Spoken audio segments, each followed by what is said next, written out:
I can say I was not like a real professional. I played CS Source on a high level before CSGO came out. I took the opportunity when CSGO came out to give it my all. I played Hearts Out before the game was released. I got a spot in that NIP team only because of me grinding and playing a lot of CS. So if you are like a semi-pro or you have been like high elo on FACEIT, now is your time. Don't sit and play CSGO. Move over to CS2 and grind your hearts out.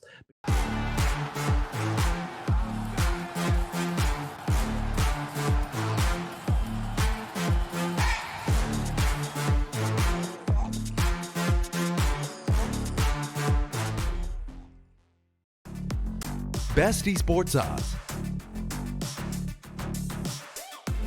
VIP program and a variety of bonuses, fast and easy withdrawals, bet on every possible CSGO match and tournament, as well as any other esports game. Only on 22bet. Are you tired of your boring old skins and looking for beautiful new ones? Tradeit.gg is your place to go for easy and secure trades within seconds. Simply pick and choose whatever item you want to trade from Tradeit's huge inventory. Verify the trade on Steam and you're ready. With the lowest fees in the market and a beautiful, easy-to-use UI, Tradeit also offers you the option to instantly sell your items for cash. We accept a wide variety of payment methods. Tradeit.gg is the go-to place whenever you want to try out fancy new skins. Start trading today at Tradeit.gg. It's a good vibe, trend, trend, trend, trend. It's a good vibe, trend, trend, trend, trend. It's a good vibe, trend, trend, trend, trend. Good vibe, trend, yeah.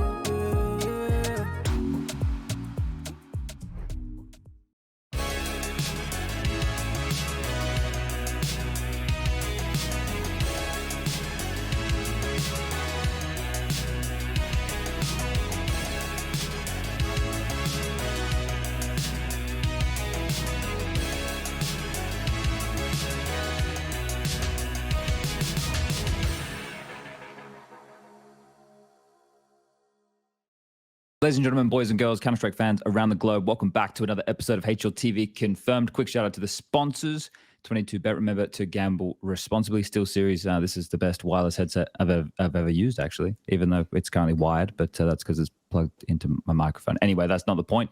And Tradeit.gg. You want to trade some skins, head over there, check out what they've got.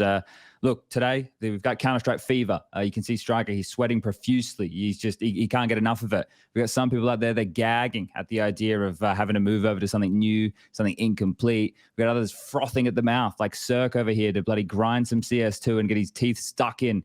Loving it. We got joined by friberg as well. And I was trying to think of a good way to introduce you, friberg. Obviously, I could go major winner. That's a bit... Former King of Banana. I don't have the... Oh, you've lost anymore. it now. That's right. The moniker's gone. But I was going to go... I was thinking from the NIP days, like you're basically one of the Beatles. You know, you're NIP are like the Beatles of Counter-Strike. I don't know if that... Except still alive, by the way. Yeah, well, yeah, I'm not saying... I'm just saying from their cultural impact. We've got that going on with, you know, Maui's references of recent day. That's the... You know, I think quite the impact of NIP. But you two gentlemen today, it's great to have you here. Obviously, CeRq of former EG fame, but now fame of top of the CS2 leaderboard, mate. We've obviously got someone with a lot of matchmaking expertise in here to help us. So thank you for giving up some of your time. Otherwise, I'm sure you'd be playing right now, yeah? I mean, yeah, of course. Even though it's been slowing down a little bit, like the hype around the people I play with, but we're still playing a lot. How much do you play? Actually, the first days we played a lot. Like we played like 14 hours a day. Jesus We played Christ. a lot. Like the first 3 days we grinded so hard. How many wins But do you now- have now? Like, how many games have you played already? I have no idea, but I know I have around 100 wins. I don't know how many losses. Okay. I've lost a couple, so But like, not many, right? It's like up to 20 or something, probably. yeah, around 20, I would say. Yeah. Okay. Are you still playing like CSGO at the same time, or is it like exclusively CS2 at the moment? Well, I play CSGO with my friends sometimes because there's some online cups on FACEIT that we play sometimes during the weekend. But that's pretty much it, really. Okay. So you're still going back and testing the feel every now and again, but you're mainly just playing CS2. Yeah. Okay. And Adam, I imagine, well, you can't be grinding 14 hours a day with a family and everything like that. So when you're streaming and you're putting time in, is it just CS2 or you going to CSGO as well? Yeah, kind of the same. We've just been playing CS2. Yesterday I played a tournament in CSGO, and it was weird kind of coming back to CSGO actually after playing for like a full week. We've been playing. It's also not long queue times, right? So we've been saying like we haven't even taken lunch break when we've been grinding. We've been on since 10 a.m. till like 4 p.m. in the afternoon, just grinding. So it's been fun though. Yeah, and I think that's one of the things. Like at the moment, everybody, there's a bit more of a community kind of vibe around it at the moment because so many people are getting into it. There's so many streamers like turning it on now. Like Stewie's getting back into it and stuff. And it's reminded me of the early CSGO days in a way, where people are exploring this new thing, and it's bringing that vibe back. Have you been watching much of that going on, Striker, or have you been glued to the CSGO tournament? Occasionally, I mean, I watch some of the streams just to catch up. I played a couple of games. I haven't been able to play enough to like get a rating or whatever, but I want to do that this week. I hope I will get to do that this week. I've had a lot of stuff happening. So yeah, I'm still playing a bit of a catch up, but I like the conversation because it's, as you say, like it's, especially now that so many people have it, like top of Reddit is literally like 90% CS2, everybody wants to know like top takes, 128 take, 64 take, how does FACEIT feel, blah, blah, blah. Like everybody's talking about everything all the time. Like it is a big community thing at the moment. Yeah, we have a lot of different nuggets to dig into. And a lot of them, Adam, we experienced back in the transition to CSGO in the first place. Like these little things that are like annoyances or slight differences and things that people maybe don't enjoy because it means they have to learn something new. But and I know this is the sentiment, and it feels like it's very clear at the moment. There's people who are like, this is not good because it's not, they feel it's not ready, which, no one's saying it's ready. And there's also the other group that's like, well, previously it was worse than how things are right now. But the answer's in the middle, right? It's like I kind of feel we're going in the right direction. How do you feel about all of this, Adam, as someone who's seen an awful lot? Yeah, definitely. Like, I don't even know if people remember how it was back in 2012 when CSGO was about to come out. Like the game was absolutely horrendous in beta, like literally unplayable. I think they made CSGO to be more of like a console game. With the wheel and everything. Yeah, it was absolutely horrendous. So like coming into this beta now and actually seeing also how like in only like a few weeks how the updates have changed, how much they've actually done. I'm very optimistic that CS2 will get to where CSGO have been or are and beyond. Like this will be the biggest jump that we've probably gonna see, because now we can also get, like you said, Stewie from Valorant, or like other people who are coming back to CS, and also like perhaps grabbing a few of the Valorant players as well. So I think I'm not worried at all. I'm pretty sure we're gonna get everything sorted out. I am worried about like what the other people are writing about the game feeling a bit sluggish and everything. I am afraid that we will have to, get the people playing matchmaking and other like pros will be on a third-party provider instead of playing in the actual game. That was what I'm looking forward to the most. That we will have everything in the game. Yeah, I think this is one of those many conversation points that are popping up at the moment. But gentlemen, now that we've quite generally set the table here, let's we got a Skinionaire off the bat here. So we'll get into some fun and games early. We're about to find out what this is, but the two of you in combination will be doing this. Skinionaire the quiz. We've got multiple questions, multiple choice. Everybody in chat right now can be typing "trade it." This is brought to you by tradeit.gg. And for every question you guys get right, we're going to move it up the ladder. And if there could win a $50 skin voucher for tradeit.gg. So people start spamming that in chat right now, and we can get things underway. Yeah. All right. Well, you can click that little link, and we can go from there. Gentlemen, are you ready? Yes. All right. This is Who Wants to Be a Skinionaire, brought to you by tradeit.gg. Question number 1. This is the first time I'm seeing these as well. Questions for friberg. What was CeRq's only entry in the HLTV top 20? Was it number 15 in 2018? Was it number 18 in 2019? Or was it number 16 in 2020? Ooh, I'm pretty sure this is 2018. It's either 2018 or 19. I feel like 2020 is out of the question, but I don't know the answer, but they won New York in 2019. Yeah, exactly. I was gonna say when they like moved over to EG, that was the first win I remember. They won SteelSeries after that too. Yeah, so 15 seconds. Yeah, 15 seconds. I'm taking my time here. I'm trying to think. Like, they were really good. 20, like when they made the switch from energy to EG. So I'm gonna go with 2019 then. Okay, locking in. Good logic. I like it. 18 in 2019. The correct answer is, drum roll please, CeRq. I think he's given the confirmation there, the green light. Of course. Comes on through. Correct answer. All right, we balled that one down. All right, You really thought about it. Question number 2. Question for CeRq. How many MVP medals from HLTV does friberg have? None, 1, or 3? I'm not sure. I'm sure it's not none. I feel like it's 1. I'm pretty positive it's 1, but I'm not really sure. It's kind of hard for me. CeRq, you got anything to I know contribute here? there has been, like, I can name one. The thing is, I can't name any other ones, so I can name one. So maybe he's right. Wait, so you're saying there's more? No, I'm saying that the only one that I know, like, I can name, you know, because that's the major.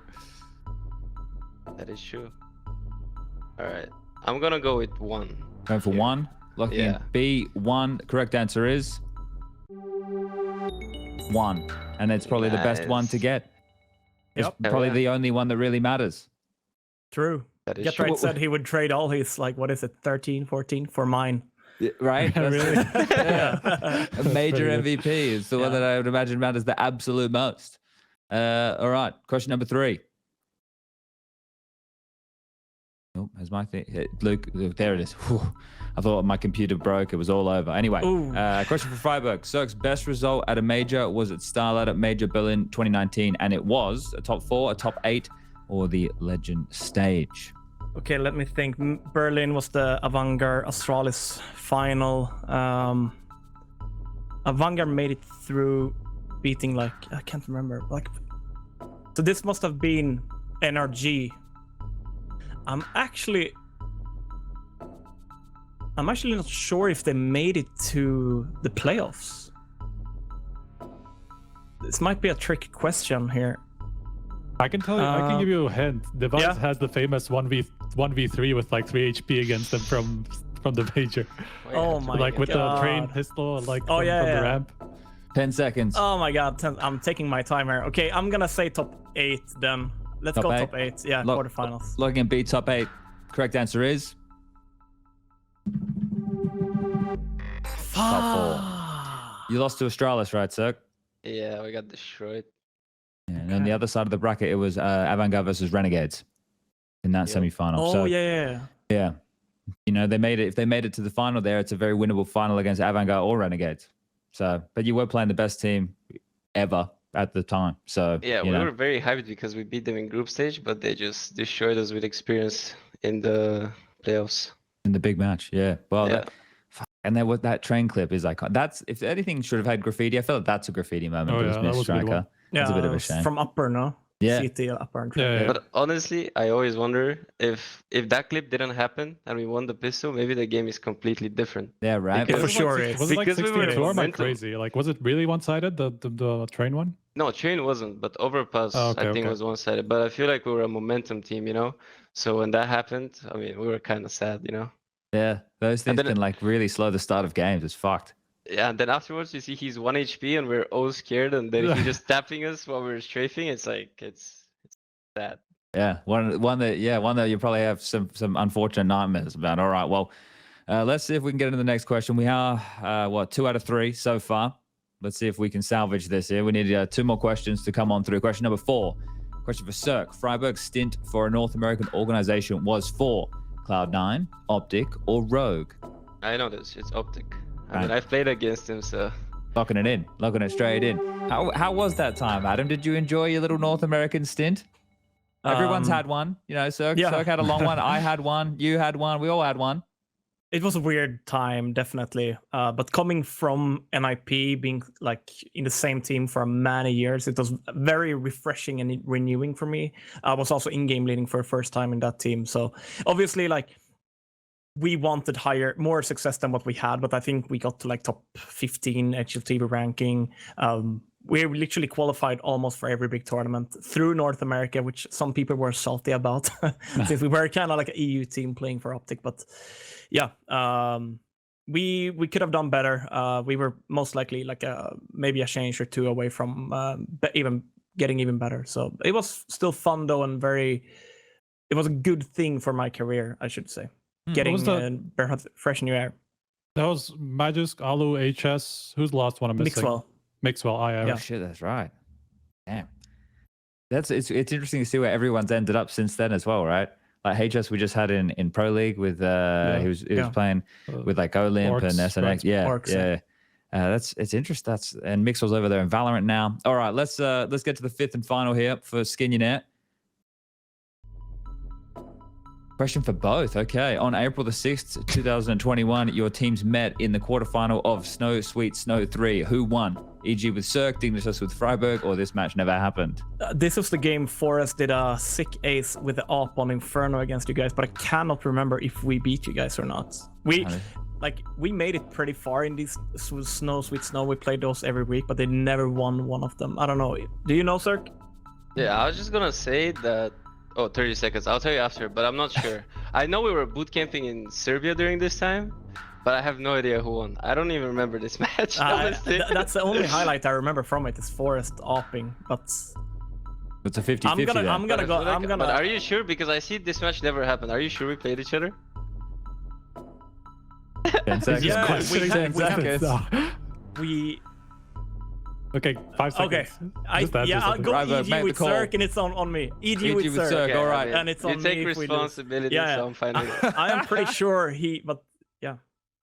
Oh shit, here we go. The correct answer is EG with CeRq. The gamble's paid off, Adam. It's come through. Dude, well, Adam remembers the loss. You don't remember the win, apparently, CeRq.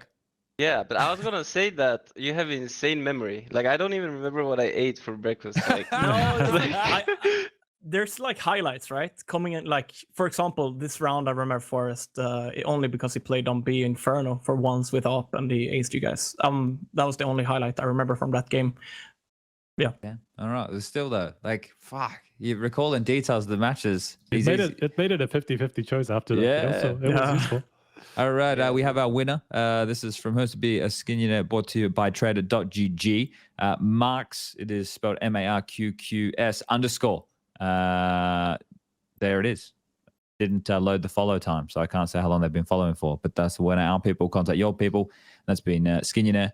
And now we can get back into, well, that was a nice, see, that's a great way to introduction to the two. What a fantastic quiz. What a, introduction to the people, some of the things they've done. Round of applause. If Prof wrote that, great job. If Dimitri wrote that, great job.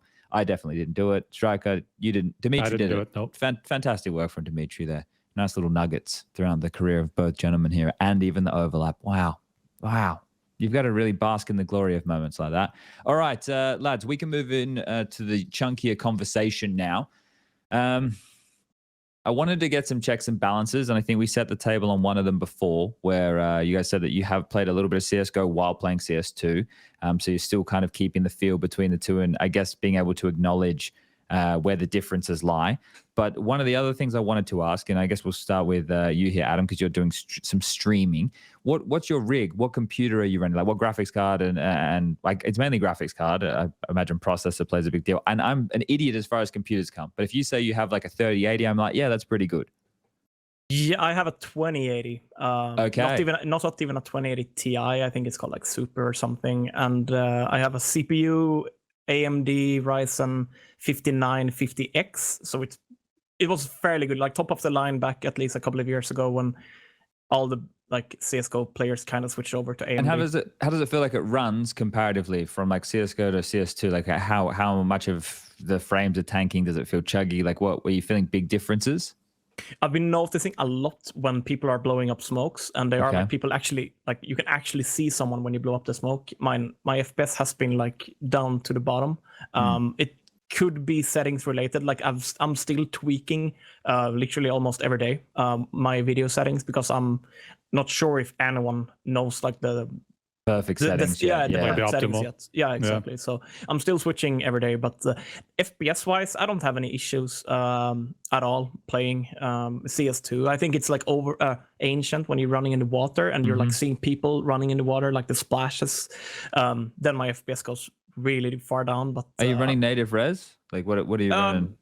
Yeah, well, I'm or 1610, so it's Okay. still like not 4x3. I switched over to 1610 stretched for CS2 now, but I'm like comparing CSGO to the FPS I have in CS2. It's fairly similar, a little bit lower in CS2, but still fairly similar, and obviously room for optimization still. So I'm not too worried about it, and I don't think people who are playing CSGO with their PC and running it fine, I don't think they should be worried about the transition to CS2 either. Okay, so on a 2080, you're still feeling things are pretty okay. CeRq, tell me you're rocking like a 4090. It's water cooled. It's like popping off. What's the rig looking like, mate? No, actually, like when I got back to Bulgaria, because I wasn't home for so long, so I never really cared about my PC here. Like I would like play only for a very little time, so I had to upgrade, and I just switched my CPU, which is 13700K from Intel, and then my GPU I think is 2070 Super or whatever, and I'm running fine honestly. But one thing for me is that in CS:GO, I felt like it didn't matter what PC you have, but you always have those stutters in the start of the game for like 2 or 3 times. When you see an enemy, your game will just stutter. That's how I felt, and I'm happy that in CS2 you don't have that. And what friberg said about Ancient, I feel like everyone is complaining about Ancient. They're saying they have very low FPS, and Anubis I think it was, but the other maps I feel like are pretty good. And I also wanted to add that I played the first beta where it was only D2 because there was FPL during that time. And the FPS was so much worse. So they've done a great job. Like honestly, at that time, I didn't have higher than 100 FPS, and now I'm like I have like 400. Yeah, I mean, So- there's every couple of updates, there's just like improved optimization, like for performance or whatever, and like then there's people coming up with all these tests for FPS, and it literally makes like a 20 FPS difference, for every one of those updates. So feels like they are improving something. They are seeing some results from these from the beta. But to be like fair, I'm trying to think. And I'm going to say things that are going to make me sound like a clown. So I'm sorry to all the people who know shit about computers out there. But I think the tournament, like stock PCs, are probably running like 2080s, but they're like overclocked. Like the CPU is like overclocked, and everything is kind of like tweaked and optimized. It's also again like in CS2 graphics card is more important, right? Yes, right. But so like that's why like a 2080 at the moment would be like middle of the range, because some people, like if you're getting a new computer, you're probably getting, if you're buying top of the range, you'd be buying a 4080 at the moment, right, or a 4090. So imagine how it was back in CSGO 10 years ago, 11 years ago when we went to tournaments. I had to sit at home and practice with like 60 or 75 hertz. I had to like message the tournament organizer, hey, what hertz on the monitor? And then you come and play and you have like literally 100 FPS. You play with FPS max 99 or 100 in CSGO. So people are spoiled nowadays. Yeah. Important point to point in.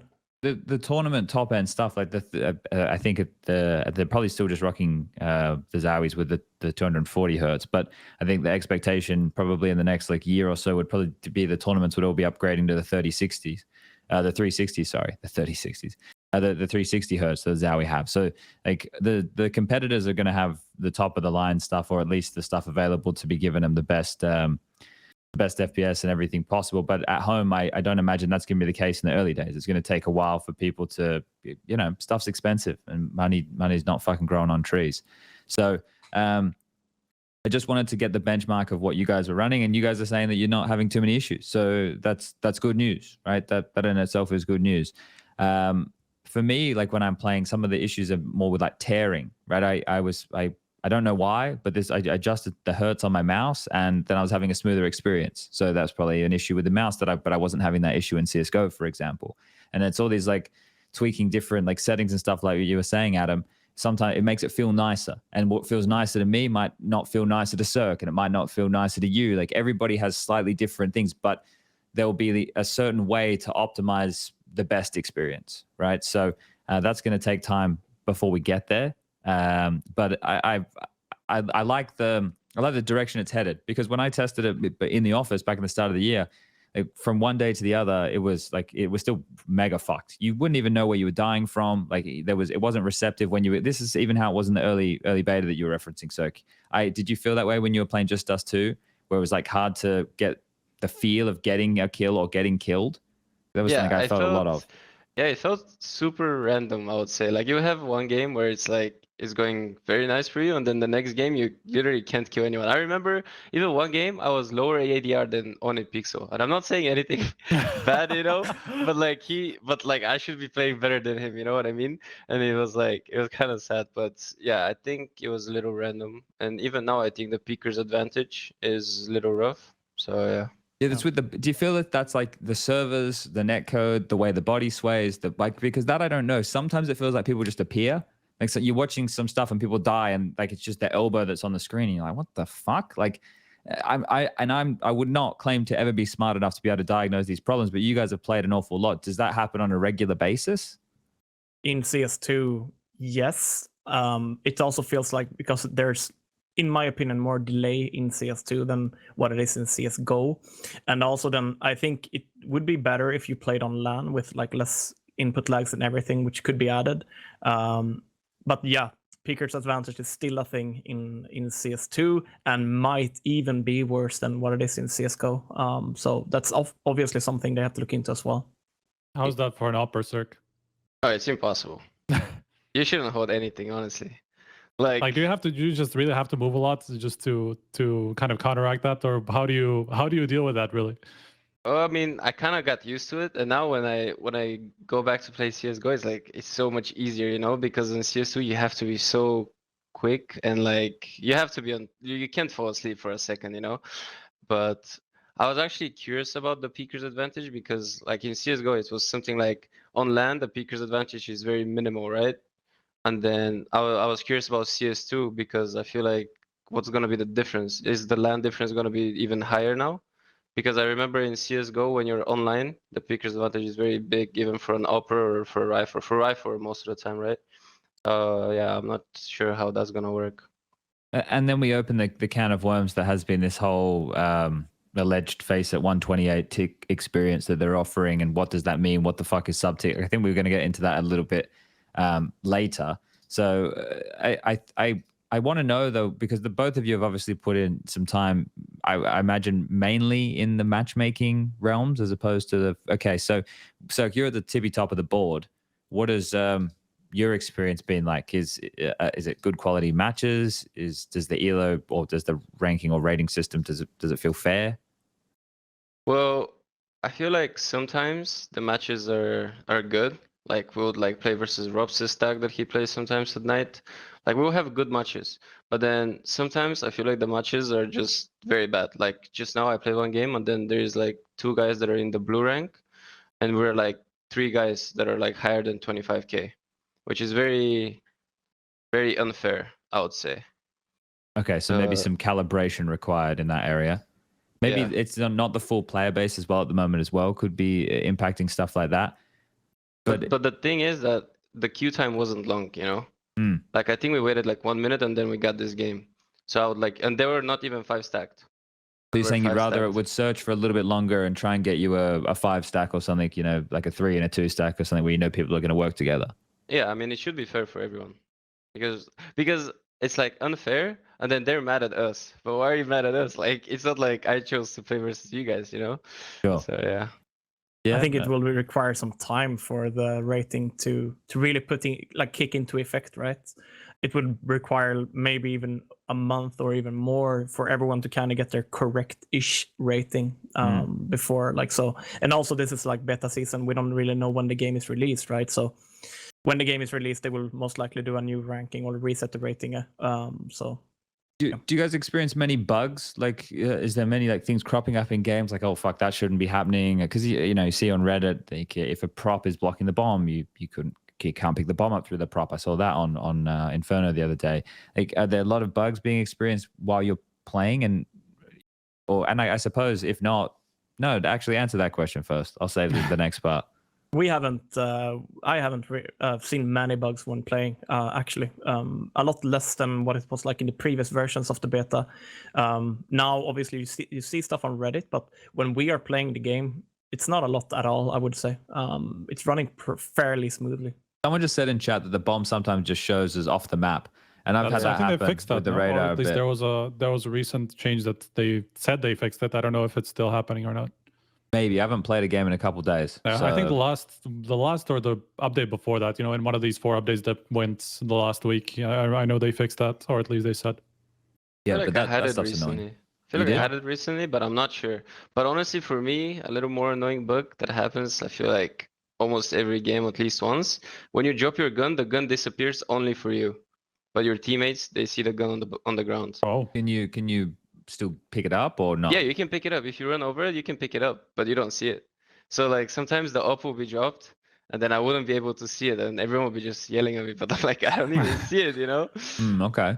It haven't happened to me, but I know Forest did have the same when we were playing. So yeah, that's know. could be to do with something set at some settings or something. If it happens only to some people. Yeah. I noticed I had mic issues. Like people just couldn't hear me, and unless I was talking very loudly, like I felt I had to yell for people. There we go.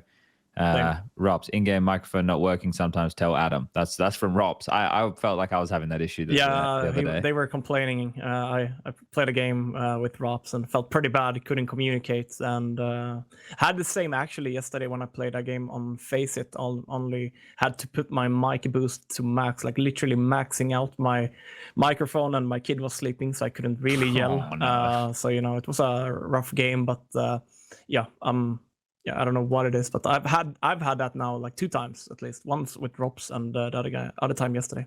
Yeah, that is annoying. Any other It bugs? looked like something breaking, really. Like apart from, you know, I'm sure this is just some sort of a setting that they have to adjust. Yeah. You know, it's not going to be something like concerning. I was literally going through the console when playing with Robs. Right, couldn't focus on the game, like going voice, like tabbing down all the commands, trying to find something that could increase it. But no, I don't know. What about the audio? Like for me, my own footsteps seem loud, but when people are right on top of me, that's when I start hearing them. I don't feel like I get enough of a cue for directional audio. I'm not sure if that's like your experience at all, but it just doesn't feel like I'm getting enough or as much as I should be. I think in this game, it actually matters a lot where you are, you know? For example, in Nuke, it's very hard for you to hear people outside if you're secret, which I kind of like. They You try think to that make you it shouldn't be able to hear from that distance? Well, I mean, I'm used to hearing it, you know, so like it needs to take time for me to get used to, because like I think it's the same way if he's like outside and I can just run secret and get there very quick with the up, you know? Okay, so you're saying it goes both ways in this scenario. Yeah. Okay. But yeah, I mean, sometimes, it's hard to hear. It's very hard to hear. So I don't know if really it's an issue or they want it to be like that, you know? I think they just want it to be like that and they want it to be echoing and stuff like that. Like when you're inside on Nuke, like you can barely hear anything outside. I think the echoing is the biggest problem people have. I had the same exact experience, you know, when I was playing Nuke, because just couldn't understand where people were playing at all. And I mean, of course, it also has to do with like because it's vertical and not just horizontal, you know, so you have a harder time pinpointing where exactly it is. But the echoing part is definitely something that people are struggling with. I would like to broach that talking point though from CeRq there, right? So saying that might be the way they want it. So I think this is an interesting conversation that spans across a lot of different points. So we as a community, we get to have feedback, right? Like we get to talk about things, hash them out. People can talk on the forums. People can have their sentiment known across they can send emails to Valve if they're having issues with bugs and stuff. And the general sentiment, right, of how things are determined or looked at is probably through statistics of the game. Are people playing this? Are they enjoying this? Whatever. And then you have the discussion on the side, right? But with the audio point that we've just made, what do we think? Like, not what do Valve want? Like, what do we as people who've played this game, when we add it all together with how much we've watched, a value of CS, what do we think is important as far as audio is concerned? Like, Do we think it should be in the way that's being described right now, where it is more dulled for both? And it might, maybe what CeRq's saying here is it might encourage people to be more aggressive because they can't be heard up until a closer distance. So it means that people don't have to hold shift as much, right? That would be one benefit of not being able to hear people up until a closer point. Is that a good or a bad thing? I like more fast-paced CS, and I'm pretty sure that's what Valve is trying to do with CS2 now, like decreasing from MR15 to MR12. So maybe decreasing sound, like radius, how much you can hear, could be a good thing, could be a positive thing. It's only going to be learning that, but I'm not sure. I was going to ask you, CeRq, like what the most annoying part for me in CSGO was, the jump when you're like walking and jumping and you could hear it if you're close. So like if you're down on you, for example, and someone is jumping up onto the railings from B side, you could hear that. And if you're in vent and he jumped up, like I know where he is, even though they are like silent. I'm not sure how this is in CS2. I haven't actually tried it, but like for me, the most important part in CS2 is gonna be that the sound you are making is the sound that should be broadcasted to like the other players. So like for young other people who are playing the game, maybe semi-pro or maybe a bit lower, if they're like walking and jumping and they're like, I didn't make a sound, but it did make this silent jump sound, then they should know that. And if they are not aware on how it works, like so just to make it easier, like it makes sure the sounds that are like broadcasted are the ones you make. Yes. But I am fine lowering like the radius, like where you were talking about, chat. Yeah, okay, that's an interesting Curious about point. Because I think a lot of people even to this day have a problem like With the nade pins being pulled and stuff. If I pull out the knife, especially, because that's what makes the biggest kind of sound, when you pull out something and it's like, can people actually hear that or not? Obviously no, but that's like, I think I like what friberg is saying, like everything that you hear, other people can hear. It can vary in terms of distances, like how something is big, but it should tell you, it should be pretty intuitive in that sense. I like that. But are you speaking also about like pulling out your AK and like USB and stuff like? No, right? I don't think that. No, I think it's more like the actual like what we had in CS:GO with like the silent jumps and everything, and also like throwing nades where you could like you could even pros do that, right? They fake throw big clam, beta peek, exactly, right? Yeah. So like those kind of things, in my opinion, obviously they add, especially like the nades, they add more skill to it. Sure, it's nice, but to make it more like user friendly and to make it's kind of like in Formula 1, right, where they say the white line is the white line this time around. It's not going to be like you can go on this track, you can do it, and on that track you cannot. So to make it like fair and square, make it the same for everyone on like every map with the same distances or everything. So there's no like questions, could he have heard me here? If you made a sound, yeah, he heard you. If you didn't make a sound, he shouldn't hear you. Yeah, that I think is one of those details as well, because when we talk about some of the LAN events and you guys have in-ears and the headset over the top with the jumps that would most people, if it's dead silent, you can hear a pin drop, you can hear that little jump up, right? But if it's super loud and shit's going on, the crowd's going nuts, you probably don't hear that in the moment because, but it is something that, so that's even something that plays into different environments of the game of when you're going to hear these things. If it's a loud environment, these little quiet noises that you're talking about, Adam, you probably won't hear, but if you were playing at home in a more sterile environment, then maybe you would. So that's something else though. Like, how did we even get to the point where certain things do make noise when we pull them out and certain things don't? Like I know we're going very broad here. Well, actually we're not, we're going very much into the details here, but I think that's one of the important parts of like, how did we get here? Why are these things the way they are? Maybe we should go into something a little bit more gunplay related, because I think that's one of the huge feeling and talk, like feeling based things, which are hard to quantify. How do we tell if spam feels bad or worse? For me, when I'm playing in the beginning, it feels bad, but the more hours I put in, it starts to feel a little bit better. Is that the experience of you two as well? The more time you put in, it doesn't feel as shitty? Actually, in the start of the game, I felt like, because I've played a couple of games of Valorant when I was back in NA, like sometimes at night we'll like play a couple of games, but at the start I was like, holy shit, this is like Valorant, you cannot spray, you just stop or burst.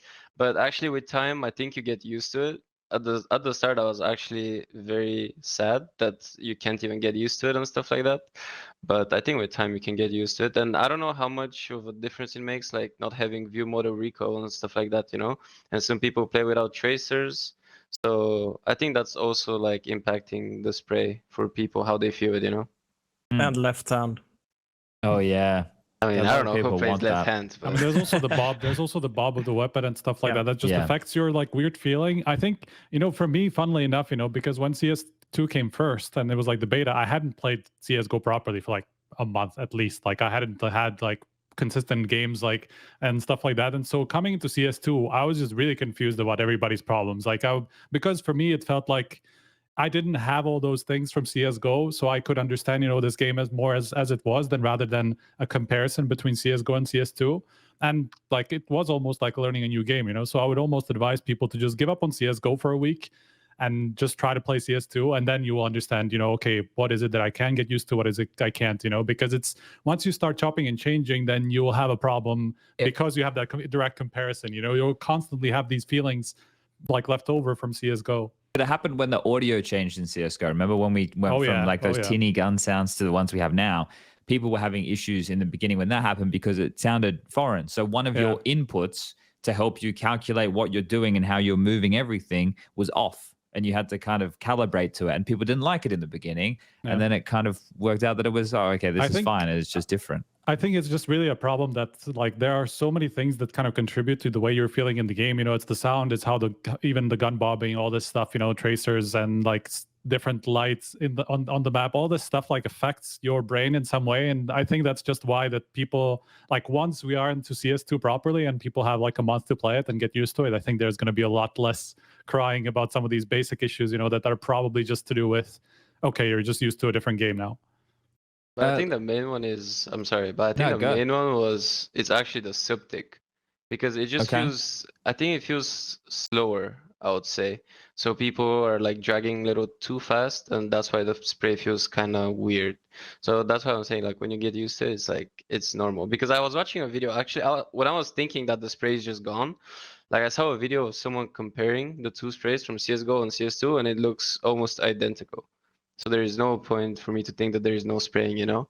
So I think it's just a feeling and getting used to it, really. Yeah, I was going to say as well. I haven't really gotten used to the CS2 spray yet, and I'm a spray player, so need to put in more hours to that. But it feels more like sluggish, and I think it has to do a lot with like the view model and everything, like all the few aspects. But like if you would think away from the view model, just do like show impacts and sit and spray on a server. I've tried that like a few times, but it still feels different. But it is possible to spray, but I think it's everything combined with like the subtick and everything, which we are, I guess, gonna talk more about, makes the experience right now worse. But as I said, I think everything can and will most likely be fixed that we are talking about now as well. So I'm not afraid that it won't be a game where you can't spray at all. Like people are gonna learn, people are gonna get used to it, or they're gonna like update it. So yeah, I imagine when we tighten the screws around some of the other things that impact that experience, you know, it should feel more natural. But that's just about grinding hours, right? Like it's about that becoming your norm.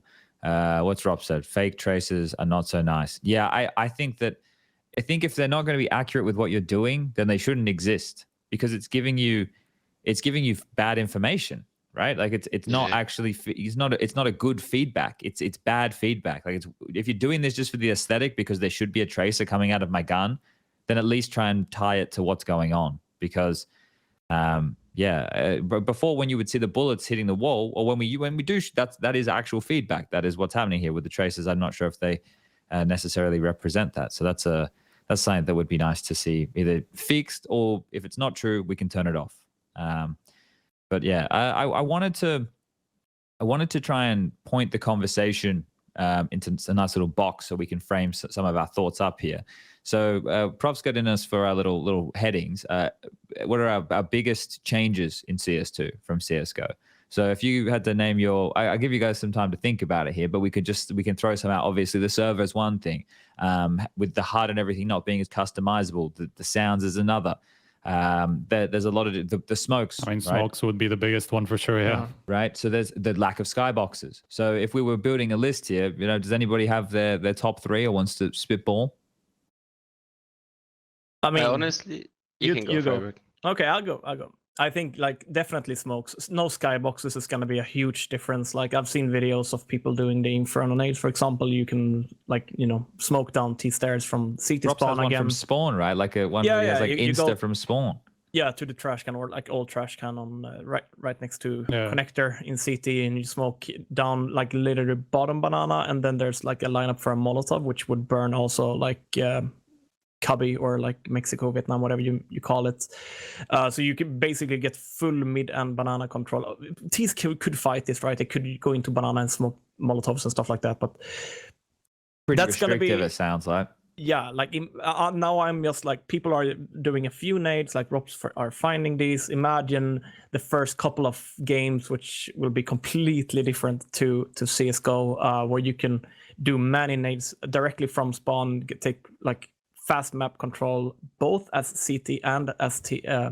So that's gonna be a huge thing. But then also you are able to now then nade the smokes. So that could also, so it's gonna be like smokes related skyboxes. That's the big number one for me. It's gonna change how we play the game, definitely. There'll be an evolution of the meta for sure, right? And it will provide different types of fights. So essentially giving us a different way to solve the puzzle. Yeah, and also like, strats. You can literally now, Inferno they have super high roofs, buildings now on the map, but I'm pretty sure we're going to be able to find lineups from spots where you can do a B execute from somewhere I'm just brainstorming, but you're going to be able to do that on many of the maps where you're going to be able to fake throw grenades across the map with no skyboxes. That from a professional Counter-Strike side of things is huge, right? That's literally like game-defining stuff. So that will shake up the way that the in-game leaders have to think about the puzzle they currently solve. Because at the moment at the high end, the concepts are understood quite across the board of the top teams of how you need to approach all these areas. That's going to completely change how that plays in the early days, which also means that the Counter-Strike is probably looser. Because at the moment it's really refined in terms of what is just one good counter. But like everybody knows more or less what the optimal play is in a particular moment, right? But that's gonna multiple options of that optimal play. So, but it's also what I hope the most with these, which I think it's a positive thing. I think right now CSGO pro play is 99% based on like fundamentals and like individual skill and fundamentals. Like people are not doing what very games did to us like 10 years ago. Obviously it's a long time ago. Like super hard strat heavy, you mean? And exactly. Like people are not utilizing nades as much as they could today. Like I could see today a team who is like a tier 2 team sit down in CS2, make a strat book, come in and destroy everyone because they know nades better and like flashes better, because obviously it doesn't matter how good aim you have. If you're blind, you won't be able to see people anyway. So that's, for me, what I hope with CS2 is going to happen is more strats, like more usage of grenades and team play tactics, not only like, the basics of CS, trading, spacing, aiming, those things. But maybe that's also going to change a little bit, just because smokes are ultimately not going to be as important because the nade mechanic, and so there's going to be more, let's say, space for individual plays and stuff like that, or little like combo plays, where you have a teammate nade the smoke for you or like flash above you and nade the smoke for you at the same time, but there will be more space for individuals as well in some moments, I would say. You can layer smokes. Yeah, of course. I mean, there's all this meta stuff that's going to happen, a reaction to the reaction and all that stuff. Like, I think how it's going to feel a lot is kind of the same way as when what happened when we had like ancients come into the map pool. Things change on a weekly basis all the time. Like somebody found out an exact one Molotov, like the infinity Molotov in middle, like that changed everything. And suddenly, like in CS2, it's going to be the same. Once we get some pro games, every week there's going to be somebody coming up with some new mechanic, some new like little play, some of these combo plays that will change the map completely, just because so now we have to come up with a reaction to that. But that doesn't exist so much in CSGO because we've played the same maps, the same game for such a long time. It'll be more on the fly, a lot of that decision making in the beginning because it require because to be able just to grind the library of the decisions that are optimal, people need to actually experiment. And that's one of the cool things with the new game. Okay, so I think skyboxes would probably be towards the top of most of our lists. So do you have one that you would qualify in your top 3? I mean, I don't know. I feel like the smoke is just a very big change. Like, I don't know if we put it at the skybox, but I think it should be on its own. Just because, like, yeah, there's no one ways now, but now you can do one ways for the feet. So it's Sure. kind of Yeah. it's kind of nice, honestly. Like for me, actually, I hated Vertigo my whole life. Like I hate that map so much. But now the map actually feels so nice because there's not so many like I don't Ramp know, one ways like that are Yeah, available. there's a Yeah, million that of was- them, man. yeah, that was very annoying. But even now, like there is a one way for the feet. But at the same time, like I like those one ways, but I haven't been on the other side of the coin. Like I've only used them in my favor. Like no one, Sure. no one has Of done course them you to like me. them. You know what I mean? So it's Yeah. like it's perfect. I love them. So yeah, I think that, and also just like breaking the smokes, because right now CS is just like stacking smokes and playing heavy on the other side, or you know, like tricking the enemy and stuff like that with the smokes. So I think it's a big change because now you just break the smoke and you pop through it. You're like you're not scared of someone like being in pool on Inferno and just like dodging a flash and killing over, you know? Yeah. Hmm. So I think it's a big change. And also about the skybox, it's like in the start of CSGO, like how you could smoke from Arch to B and then you can just be stacked on A. It's like it's pretty nice. Like it's gonna take getting used to for sure though. There'll be stuff How- where they'll have to fix that by changing the map, I'd imagine. Sorry, Striker, what were you going to say? No, I was just gonna ask about how, like, for I don't know if both of you played like super early on, you know, when CS2 first came out, you know, but how are you guys feeling about the change about how long the like fade out happens when the nade comes into the smoke? You know, do you feel like it's changed at all? Do you feel like it's still too long, as people were saying at the beginning? How do you feel about like the balance of that at the moment? I think it's like I've been getting used to how it is now since playing like pretty much for a week now. Could be shorter, so you get like the glimpse of it, and then you might still have to like spam a little bit. But I'm not sure if this should be like longer. I'm kind of used to how it is now with like how much is it now? Like 2 seconds, 1.5, Something like that. Yeah. yeah, I think 1.5 or 2 seconds. Yeah, I'm I've trying seen to a lot look. Sorry, sir. Yeah, a lot of people are saying that it should be way less, but I feel like it's just getting used to really. Like Yeah. I don't think it's too long, honestly. And there isn't always going to be someone behind the smoke as well. That's one of the things. Like if you use that resource and you're looking for a frag, it could just be $300 wasted on a smoke and no one's behind it, right? Like it's not always going to pay off. Sometimes it'll give you info, but like I don't know. I just went in the server to time the smoke, so it's inaccurate because I did it with just a stopwatch, right? And I just but it's roughly. It looks like it starts fading about like 18 and a half seconds or something like that, right? So I think it was 17 in CSGO and 20 is like the total time, or am I wrong? no, you might be CS2? bang on there. I Yeah, I was think. just Yeah. I think it's around 20 seconds. Yeah. Yeah. so but I think it was longer before. So, but that's the thing. Looking at that, so that's similar time with the nade exchange. It means that smokes don't have the same potency all the time. It is going to be situational, like everything in Counter Strike. The mollies look to be about the same, 7 seconds, but I think there's one actually really good change that I fucking love because I hated like how you had to have the perfect video settings, you know, to see through the see mollies behind at the close molly, range, yeah. but not from long range and stuff like that. I love the fact that mollies don't act like a smoke now because like you can see so much better. Yeah. Yeah, I But- hated that because you actually had to change res because of that stuff. Yeah, Like, yeah, I was playing 1024 black bars my whole life, and I actually couldn't see shit behind the mollies. It was very sad for me. And it was like you change one setting and you can see through it on further distance, but then you change it back and you can see better on shorter distance. And like that didn't make any sense. Like let's just Molotovs be for the damage and not for like obscuring vision. That was just annoying. But one thing with the smokes for me as well, it's like HEs when you're playing CT, especially CT. Like I guess the Ts will be the guys like mainly blowing the smokes, right? The CT are smoking off a choke point. The Ts blow it up to push or like do whatever. But I'm also like, it's gonna be a fun thing to see how much like HEs we will see utilized to do actual damage now, or just like to break smokes. Because like consider Banana for example on Inferno, right? And Vertigo A ramp, like those are two of the main places on maps where you can ship damage a lot with HEs. Like Molotovs are most of the time just smoked out, so that's also going to be a big change for me to see how how, like, what do people value? Do they value to like double nade clear logs on banana, or do they like want to save them to like blow up one of the smokes? It's gonna be fun to see like everything evolving the smoke or around the smoke. It's gonna be super interesting to see how people will, or the pro teams especially, how they tackle it. I think in general, I mean, it would make the perfect sense if CTs, it would remain similar as it is in CSGO for CTs, just because that's where you do the most grenade damage anyway. You know, Inferno is probably the best example of any map, pretty much any place on banana, you know, but generally speaking on CT side, you have much bigger utility damage for obvious reasons. You know, you're the defending. So I think you're right that like in general, Ts will use it more for the new mechanic purposes, you know, to be able to push through smokes, while for CTs it's going to remain similar, you know, because there's probably not as many usage cases, you know, if you're a CT. Actually on CT, I feel like you can also be aggressive with that.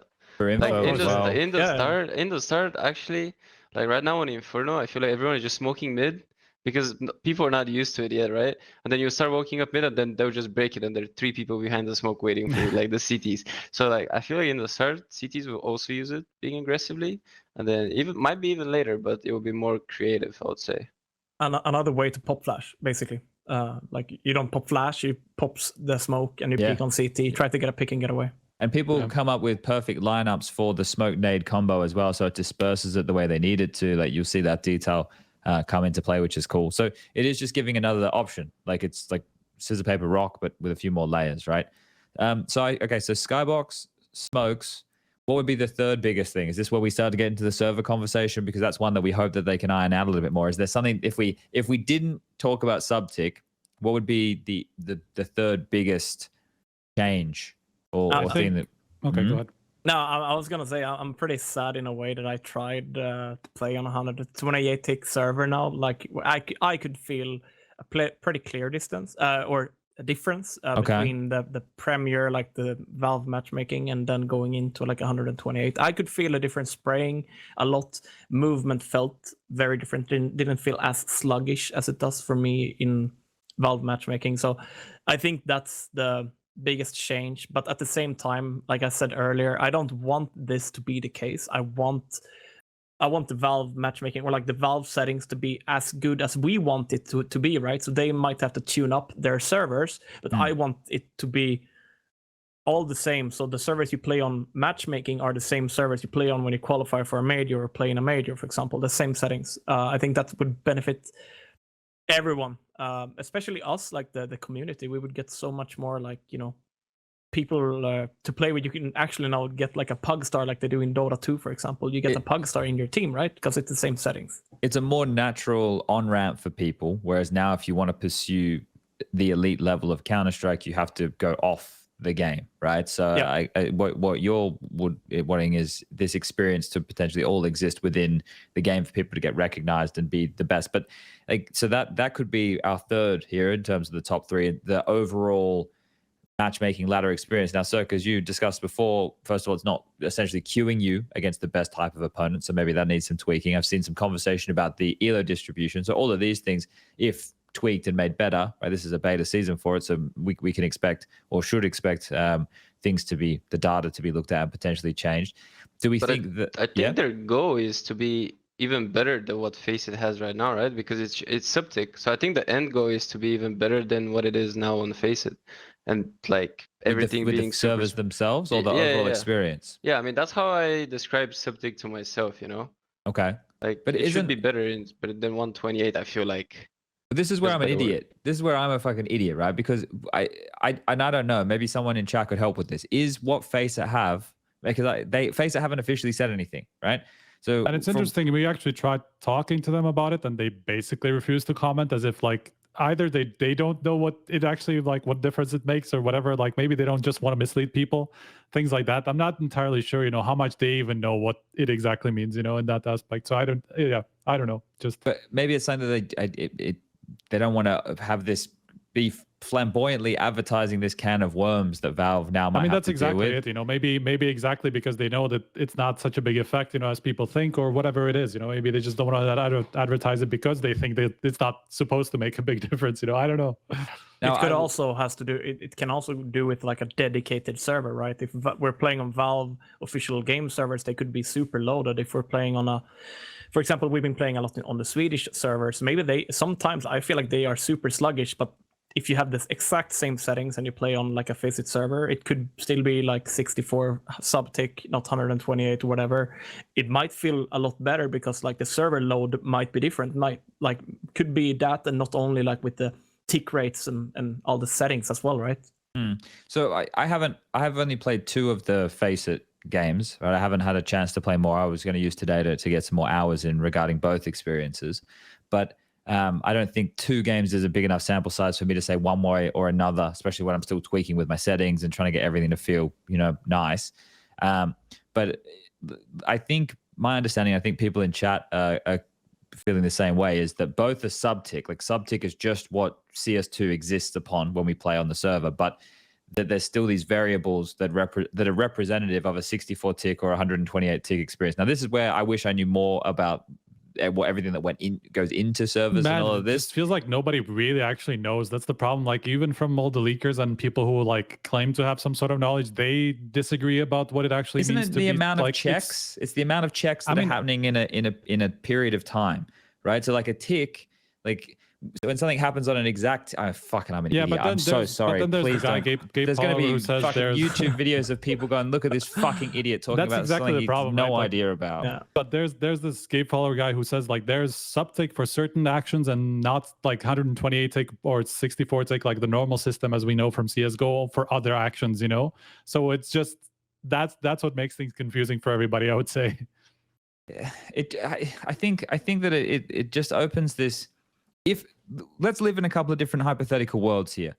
If it is a better experience, like if it truly is a better experience, if it's more responsive, it's crisper, the game feels better, if everything actually feels better and it's not just like this placebo or feeling thing that we can't fucking quantify. If that's the case, then we should have it for the high-end gameplay, because what we talk about at the high-end is the detail, the minutia, right? Like it comes down to those moments, and you want the most responsive, you want something that's predictable, you want something that's going to give the best overall experience to play on, right? That's what we would want.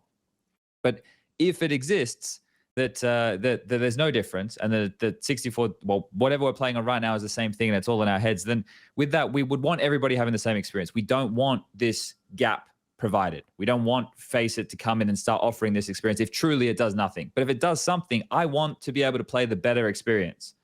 Like, even if it's going to fragment the community. Because if Valve aren't going to do it, well, what have we done in the past? We've done it ourselves. That's Counter-Strike, essentially. It's like matchmaking has been 64 tick and nobody's given a shit about it for years and years and years, right? From like any people who actually want to play competitively. So, I mean, it would be sad if that's what was to happen. You know, I would much rather, like what, as Saturn was saying at the beginning, you know, when we had this talk, I would much rather have it that all the pros would be on it, you know, because like I know it, you know it from League of Legends, you know, where like literally teams scout the ladder for the best players, you know, and just see if those guys are actually somebody they would want to take, you know, as same as now we see with FPL, you know, like they do it from there. But if it's in the game, that makes it much more accessible for everybody. You don't have to go to a third party, all this stuff, you know, it is just better for the game if it's inside. Obviously it comes with anti-cheat, and that's a whole other problem, you know, that you have. Like, you probably will have more cheaters on VAC, at least it seems like now, you know, because it's not so intrusive as the FACEIT anti-cheat and all that stuff. But, you know, in an ideal world, we would want this to be the same for everybody in the game. But we want the best experience, right? Yeah, but also, like, I feel like we're kind of programmed in a way that just with time, because in FACEIT, you're going to play for prizes, right? But if you're playing matchmaking, you're just playing for rating, which you're not sure if someone's going to pick you up or anything because of the rating, you know what I mean? Yeah, but it's still the same as in FACEIT, you know, you kind of still, like, I don't know if there's any sort of rewards, you know, other than going up like in FPLC or whatever it is, you know, but it's the same kind of competitive feeling, you know, you just want to be at the top of the ladder, you know, or you just want to climb. Essentially, that's what I've never cared more about matchmaking, to be honest. Yeah, I never have cared more. But like, that's competitiveness. Adam, you remember No, but like, remember, Adam, when our matchmaking first came out, we never fucking played it because who the fuck cared? We played on our own servers. We had like IRC or we had the chat, and you'd go and play competitive Counter-Strike. We never used that back in the day, but now we want that as our on-ramp. And it makes sense because it helps push people in the direction of being professionals. It's great. It's a way to grab more like them. competitive rather than just professional. Yeah. You just want to be better than everybody else, you know. Like then there's a very clear way that you can do that, you know. Okay, like I mean, you just need these amount of points. I've envied Dota 2 for so long. I think Valve, that's been their little puppy, Dota 2, and now we are finally getting some of these stuff, and I am super excited about it. I just want it to be playable and like the same. That's all I want and if the subtick, I don't know what I'm talking about either, like fully. I don't know, so I'm gonna leave it at that. But I just want it to be exactly the same with like the rating now. Like you said, we could then be scouting like the CS2 rating. Maybe they can make seasons. We don't know, right? If they add some sort of price as Valve or whatever, do a compendium. There's operations, like there's so many stuff they can do if they want to regarding the matchmaking. And if we would get that in place, and imagine all the pros also, like when they're not practicing with their team, playing on the official, like the premier matchmaking queue with the rating, how much hype that would be for like all the pros. Imagine me, 16-year-old, I would jump out of school, I would sit and play 24/7. Don't like drop out of school, but like you know what I'm saying, right? You just I would want play to the be a shit pro, out of like that. you want to be better than a pro in the game, exactly. I would do like CeRq has been doing now, playing 14 hours a day, basically. So look, let's do this because we got the Vox Pop to deal with this, and Lucas, we could run an ad break later. We're gonna continue with this conversation now. Let's whack the Vox Pop up. So Prof's put in our TeamSpeak chat here, tick rate refers to how many times information is updated a second, usually measured in hertz. A 64 tick server will update info 64 times a second. So look, I'm taking this and I'm running with it. I'm assuming, right? I'm still not going to pretend I know exactly what that means in the world of computers and coding and video games, but at least that's given us something to sink our teeth into. And we've got the question that we posed to the people: do you think subtick will stick around in CS2? Well, I think yeah. I think it will, right? Because that's the main thing. Yeah, it's meant to be this new technology to make the game better. It's not there right now, but that's where they're trying to get it. Netcode is one of the hardest fucking things to work out in a video game, I'd imagine. Like, so let's see what we've got. Some of the responses from the people at home here. We got the poll that's come through. My old man eyes are getting worse here. Hold up. Certainly, we've got actually, what percentage is that? Is it 13%? 10%? 13, 34, 30, 22. Okay, there we go. So maybe with updates. Okay, so most people pretty reasonable. 128 tick is the future. Well, it need to be that's the past. That's the past. Yes. But wouldn't it also need to be like 128 tick version of a sub-tick server? Isn't that essentially the conversation? We're all so fucking confused about it. Just says everything. No, but this is what I think it is, and maybe I'm off. But I think the current what we have is it's subtick, sure, everything's subtick, right? CS2 subtick, but this is the 64 tick equivalent that is being used by the matchmaking experience. Whereas apparently FACEIT have tweaked theirs to the 128 tick version of this subtick experience, right? Right? Yeah. I mean, we're not sure. We're speculating. Yeah, we are. We're speculating. I mean, Reddit confirmed, but because honestly, like the hit reg in matchmaking servers and FACEIT, I mean, I feel like it's insane. It's like 500 tick. The hit reg is insane. But I think the most of the issue where it comes to like the tick rate being an issue is like the movement. I feel like that's where people feel it the most. Okay. I don't think nades are different between the two again, right? Oh yeah, I saw that. I saw that yesterday. I actually didn't know about it. Yeah, but so that's something that we don't want as well, because that's another. I do not want to have to learn matchmaking smokes and fucking FACEIT smokes. That's why I don't play matchmaking now. Like, it's a fucking joke to me. Why would I play that? Like, I don't want to play on that worst experience. I want to play on the best and what the pros are doing, because that's where the best Counter-Strike players are, right? So this needs to be okay. No, we've discussed that we would prefer that everybody was together, right? That everybody's experience was the same. Is that the best general consensus? Like, I don't know. Like, I guess it is. I mean, it has to be, right? Like everybody would love nothing more than for everybody to be in the same place, right? Yeah. So like you have much more players, you have better variety, like all the like matchmaking isn't splintered so that like you have more people to play against, all this stuff. Like this is just universally better for the game if it is consistent. What about the anti-cheat though? CeRq, you coming Yeah, across that is the many problem. cheaters? Yeah, that needs to get tweaked a little bit. Like I feel like there's a lot of cheaters.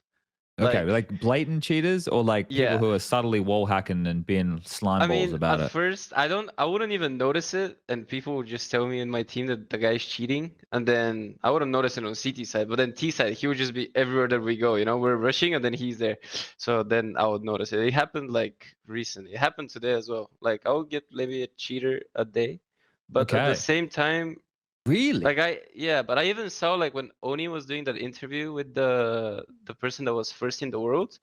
It's kind of true that yeah, there is cheaters, but they're bad, so you just beat them. But still, it's kind of Okay. annoying, you know. Okay. Yeah. What about you, Adam? Yeah, we haven't really encountered cheaters yet from what I have experienced. So for me, it's been fine. It's more stream snipers. But Oh, Yeah. yeah, that's even worse, honestly. Gotta up that delay, honestly, Adam. even I agree. No, but I haven't noticed a lot of them, which is obviously a positive experience. I think that's one of the things. Definitely in CSGO, there were a bunch of cheaters when playing matchmaking. Everyone complained about it, and that's why people also moved to a third party to play because they have an anti-cheat. But that's they are doing something called VAC Live now, and still, I think it's work in progress. I saw something on Reddit now. I'm obviously referring a lot to Reddit. That's where I'm getting all my information. But that's also something that could be added to like the delay. What people are feeling the game could be sluggish because the anti-cheat is updating more frequently now with VAC Live. It's reading through your like files that could add some sort of delay. Hence, people calling it sluggish and everything. So it's I think it's still everything evolving. The ticks, the sub ticks, the delay, the sluggish feel could be related to VAC Live, that it's more trying to be more effective. And also like, you know, I've seen people post that it's gonna like end a game if someone gets caught, and it's called VAC Live. In my eyes, that's a live VAC system. So if it catches anything on the PC, it should automatically ban the guy mid-game and cancel the match and like refund rating and everything for everyone. I haven't seen it in action. I hope it will be like this and very effective, because I mean, if third-party sites can make an anti-cheat, I think Valve should be able to implement one in the game directly as well. As I said, no coder, but it's an arms race, right? Yeah, I mean, it's an arms race. It's fucked. It has to do with the access on your computer, though, like how much of it they can detect with how much access they're currently getting. That's the problem with the current anti-cheat, and why it's not as good as FACEIT, which just invades your privacy, if you want to call it that, you know, on a much more deeper level. But isn't just VAC Live running instantly when you launch the game? I mean, pretty much that in FACEIT server, you're gonna have VAC Live as well, right? So you just have so it cannot be, the sluggishness cannot be really from VAC Live, I feel like, in that case, because you have it on the FACEIT server as well, right? Yeah, it shouldn't be from that. Someone said it was like 8 ms added. Okay, so if you have higher ping, it's probably like gonna play in. Yeah. Oh, the ping is a big issue in this game, actually. Okay. I saw there's those interp settings. Those interp settings, they change so much. But if the enemy doesn't have those interp settings, it doesn't really matter that much. So it's like you're pretty much, I don't know if it's true. I just read it. It says something like you're playing on 100 ping to 200 ping depending on your interp settings. Because that might be also why the peaker's advantage is so huge. Yeah, I actually, like, I've only been playing the deathmatch mode, which is so fucked. I don't know why I do it to myself. These fucking cunts who sit there when they have immunity just spinning around with their fucking mouse until they have a free kill. These fucks. I'm so mad about it. It's the worst way to play any type of... Why are people... Anyway, I'm going off on a tangent. Fuck. What were we talking about? I'm seeing red right now. You were about to say something that we didn't understand, so you should know. About the ping, I think. Yeah. Oh, yeah. So most of my games have been about like 35 to 50. So it hasn't been terrible. But when you're against someone who's like ping is about like 5 or whatever, like it's, you know, it feels like they're the type of players I feel like I'm dying against who I don't see. So that's when it feels like a larger disparity. But at the same time, I need to play a little bit more to see if that is the case. But we've been playing. We've been Yeah, you're right. We like I said earlier, we've been playing majority of our games on the Swedish servers, but once we go into like I guess a German server or whatever where it could be located, it's a huge difference. And I go from like 3 ping on a Swedish one to like 20, 25, 30. It's like night and day. I was watching yesterday, Nilam was streaming CS2, and he lives in Kazakhstan, right? So the ping to any server for him is very bad. He has like 100 ping anywhere. Yeah. And I was watching him, and he was teleporting across the map non-stop. Like, he wasn't playing, bro. He was like just teleporting. And it's not about loss or anything, it's just the ping, I guess. So I think ping is very important in this game for sure. Yeah, and we don't want to, like, so once you're starting getting past, like, I guess 70, 80 ping, it's already starting to become miserable. When you're at 100, sure, you can still in CSGO still have moments. CSGO, yeah. But I feel like that's for CSGO though. I feel like for CS2, it's like when it becomes very bad. I think it's lower. I think it's around like 60 ping or 50 ping. I think it becomes very bad. Because in CS, because in Europe, you just play German server, right? So that's like in the middle of everything. So everyone is playing most of the time on the same ping, except the Germans, they have 5 ping, right?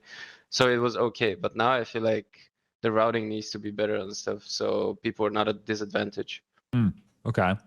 Well, that's something I guess I don't even know how we monitor these things. Or how do you even give feedback about these things? You'd have to record what you fucking I don't know, man. This is where I'm out of my depths here. This is why it's great having all the nerds online who are posting all the good stuff and having people like Lucas.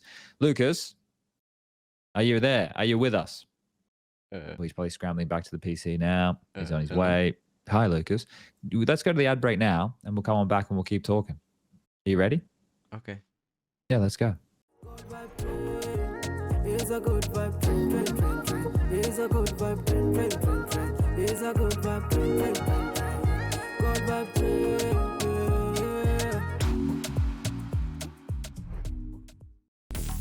Best esports odds. VIP program and a variety of bonuses. Fast and easy withdrawals. Bet on every possible CSGO matching tournament,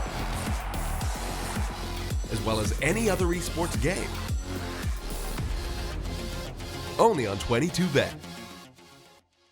Do you want to change your boring old skins for awesome new ones fast, without losing a lot of value, and without the risk of getting scammed? Go to tradeit.gg and safely trade your items within 60 seconds. Just select which items you want to trade from your inventory and choose whatever skin you want from Tradeit's inventory. Click Trade, verify the trade on Steam, and you're good to go. With the biggest inventory available for the lowest trading fees on the market, tradeit.gg is your go-to whenever you want to play with new skins.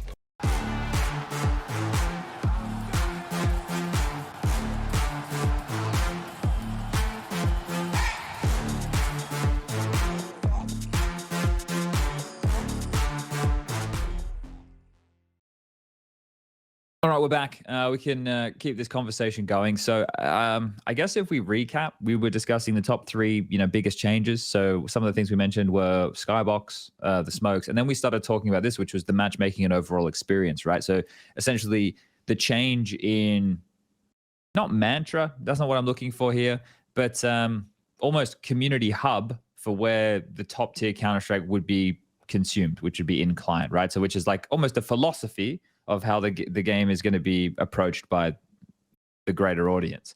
And that has obviously expanded in a bunch of different areas in terms of like the ranking, the ELO, the anti-cheat, the type of servers, even the settings, because we all remember back in the day, when it was 1 minute 45 and not 1 minute 55, the bomb time was 35 seconds, not 40 seconds. Like freeze time now, I can't believe they've upped freeze time in the fucking matchmaking experience to 20 seconds. What the fuck's going on there? Remember when we used to just have 10-second freeze time, Adam?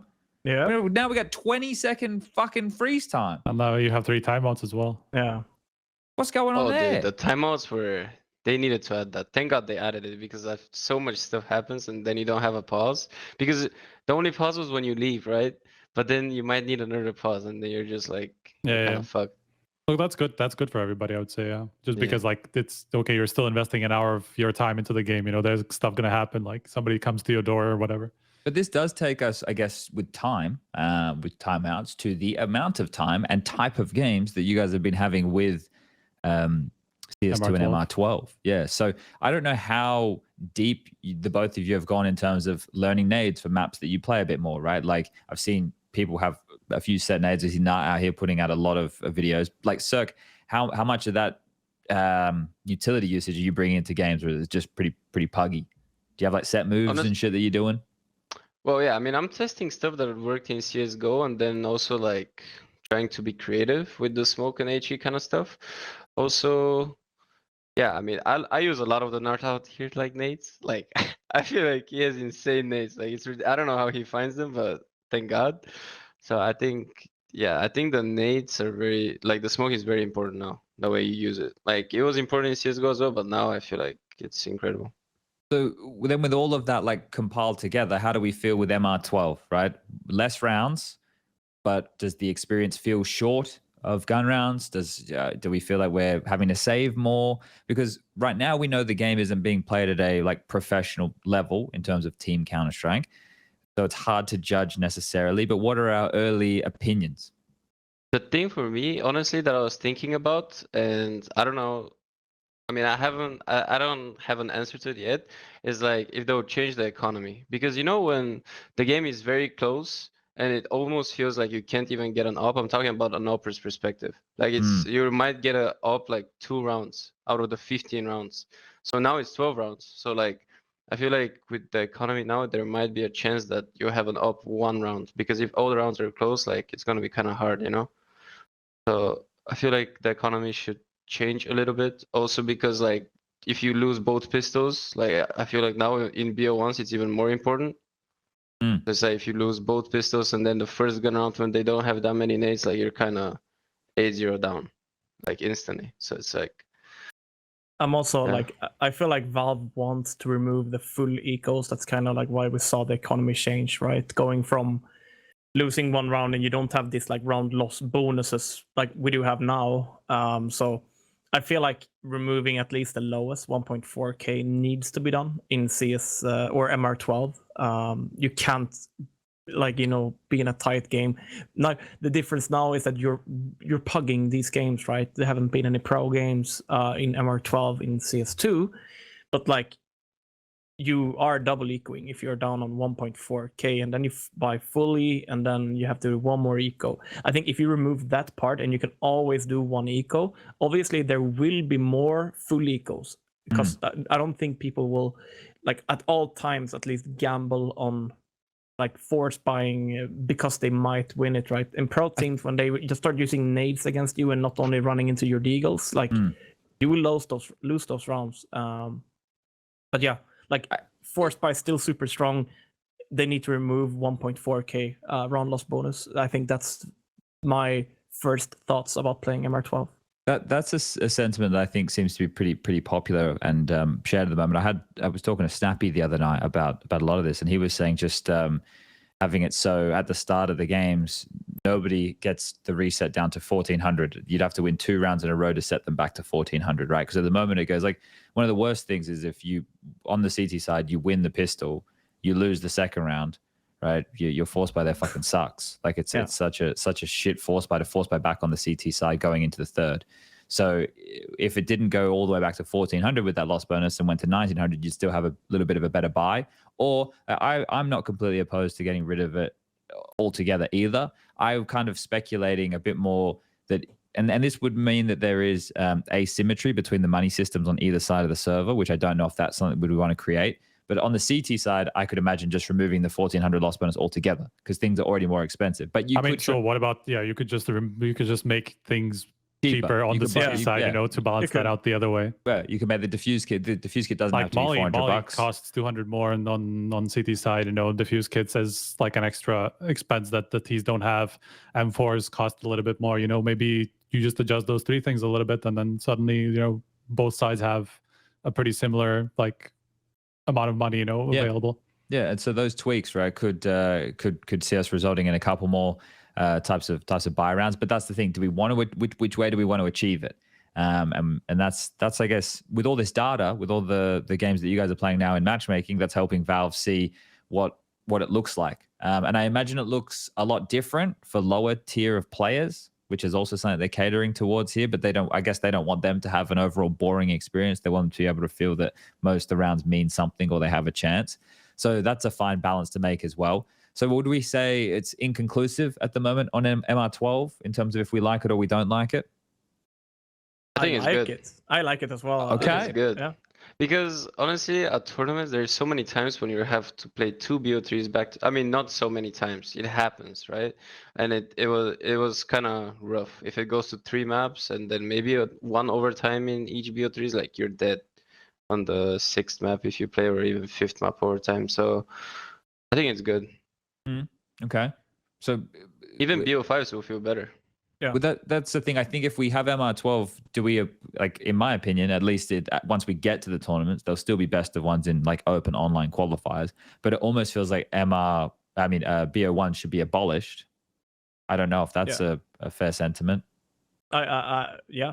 It You would mean make instantly sense. being BO3, like even group stages and stuff? Yeah, like instead of at a major having, like, imagine playing a best of one MR12 as like a game at a major. Like that would fucking suck.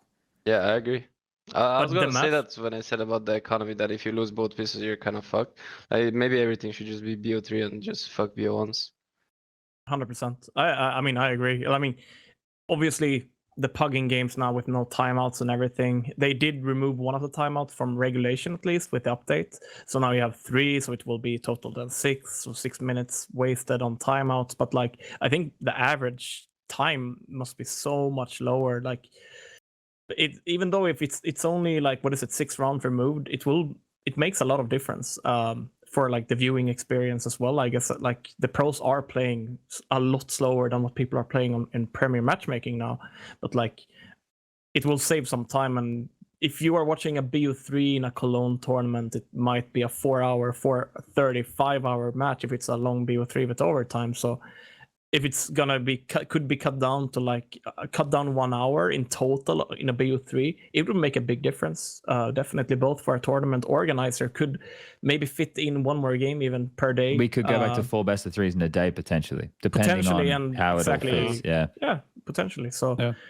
I mean, I think it's only positive. The games could be too long in CS. I think I think it's only positive. The thing they just, like we said, need to work on some tweaks to it, and it should be all good. We had a match yesterday. It was EG lost the first map against MIBR 16-1 on fucking an ancient, and then the series still managed to last like 4 or 5 hours because then the next 2 maps went like overtime or double overtime. It was just like still like a really long game. And then with what CeRq saying, MIBR had to go and play another series at the end of the day. First of all, that format is shit. But you could see they were exhausted, right? Having to play all that Counter-Strike in one day. So, if it's more palatable for everybody, and, means I imagine overall there'll be more rounds where teams have to refine exactly what we're going to do with 2 Galils, an AK, and a MAC-10/Tech-9s, right? There's going to be more theory and more moves made with limited things because the game overall, like you were saying, CeRq is going to have less full gun rounds or less ability to base games around orbs, for example. Those things are just a factor of less rounds, right? Like that is just going to be the case. And you're going to have to decide at what points of the game do you want to go for the wins. Like you were saying, Adam, maybe there is more full ecos, or maybe there's more force buys, right? Like it just depends on how the team wants to approach the money. Do we want to try and wrestle back and forth? Do we want all the nades? Like you see, that's still a very common difference in approach of teams today. So from that perspective, No, I was just going to say, like, I think it depends on how much the meta will change in terms of how much retakes will be possible and things like that, because like in certain situations like Inferno, if you think about it, you lose B site and you have 3 guys over on the A side, like you have so much time before you can even come in. Like those saves will still happen. Like it's not going to force, like just because unless you are like absolutely like 2 rounds away from losing or whatever like that, like completely critical, then you're just going to make the same decision as you would in CS. You would even be more inclined because you don't have so much time to have an eco, to be able to have that money. At the moment though, like, so it would be up into those scenarios is what would change, right? So like, let's just use, because right now we're actually talking like pretty micro. Well, not. We're talking like an execute into the B bomb site, for example, right? If they execute in towards the B bomb site and you're rotating in as a CT, the best thing you can do is either spam the smoke, throw the utility you have, which could be like in CSGO, it could be anything, usually hoping to set somebody up backside with a flash. But now you can be more offensive. if you're rotating in and you still have a HE, you can blow open the smoke as they're fighting the side players, and maybe you get a kill in rotation. Whereas before, you weren't really able to do that in a it was a bit more luck based with the spam or the molly or whatever, right? Like you were just fucking hoping. Did I get that time? And fuck, let's hope. Whereas this way you can have something a bit more. Oh, they're crossing pool now. Bang, smoke comes. An HE comes in. You take the fight. The crossfire now opens back up to 180, and then maybe we don't get in the same shitty situations we have right now because you bang on striker. Like if we're still losing bomb sites immediately, we'll still be saving. Why would you risk it? But if yeah, hit me out. I agree 100% with you, and it's not something that we have talked a lot about in my teams. It's like when it's 30 seconds left on the clock, you're on Inferno. You don't want to play in connector, right? Unless you are like, with the flashes, you're thinking B. But then we say then it's better to do the gamble. Like whenever they come A, they're gonna smoke Moto, small pit. If they go B, they're gonna smoke CT. So you're gonna be behind the smokes anyway. So my teams have always said it's better than to like gamble on one of the sites to actually win the round there than being like in between position. But now, right, what would you do if you're like a pro team preparing for Inferno on all the maps on a rotator position? You would make sure that he always has a nade. Like you would drop a grenade right for the rotator. So even if it's A or B, he could pick up a grenade. If the execute comes in, you would nade the smoke, and you could help out as a third player coming in from like CT. So I think it's going to be super different with the smokes. Like coming back to everything around this game will be played differently position wise and stuff like that. It creates a whole new like approach and meta to a lot of these situations, which is cool. What were we talking about? We were going somewhere. I guess it was about saving, right? Oh yeah, an MR12 overall. So you guys are both quite like it. Okay, so that's interesting to hear. I talking to a lot of the guys at Pro League, their sentiment. And first of all, they also are the ones who haven't played much CS2 at the moment because they're still really focusing on the tournament at the moment. So then, what the crazy part about that is, by the way, like Robs and Twist were grinding quite a lot, like, and they're playing literally like 2 days from now. So I'm curious about what form they're gonna be in when it comes to CS:GO again. They go back to CS:GO, they're gonna destroy people. Or maybe that, it will be so much better. Fresh. Like I went back to yesterday. I played a CS:GO tournament, and it felt so good, like gunplay and everything. Like I'm not saying like gunplay CS2 is great, like one tapping people, like the hit rate is absolutely gorgeous in CS2, but like the general, like you're spraying like different weapons and even mouse movement, it just feels so smooth and everything. It's like a butter, dude. It's so nice. I'm afraid we're gonna get the CS:GO CS2 is gonna be like 1.6 and CS:GO like it was so much better than 1.6. Nostalgic. I mean, even now in CS2, when the little Moto is staying on stairs, the Moto looks so weird. And then when he's moving up and down stairs, like for example stairs on Mirage, I cannot hit that guy. Like he's moving so buggy. I mean, obviously you just need to get used to it, right?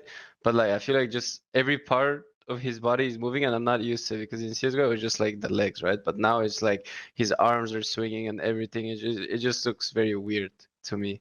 So that opens another question, right? So this swaying of the body, right, of the upper body, which is helping us, well, maybe not helping us, but it's giving us the visual of which direction the player is moving, right? A lot of the time when I see that, it's giving me the indication that I'm being shot while running. Well, that guy, like someone is mid this and they're shooting me, and I feel like they're running and shooting. But maybe that's what the animation looks like if they're just like jiggling into an angle and then they're counter strafing to stop and shoot me.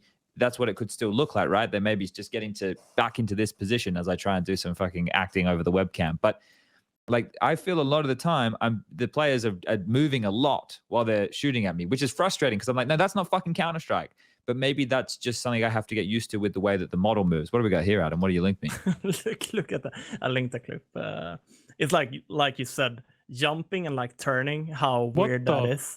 It's like yeah, okay. There's. Can we play this? Yeah, see if you can bring this up for us, Lucas.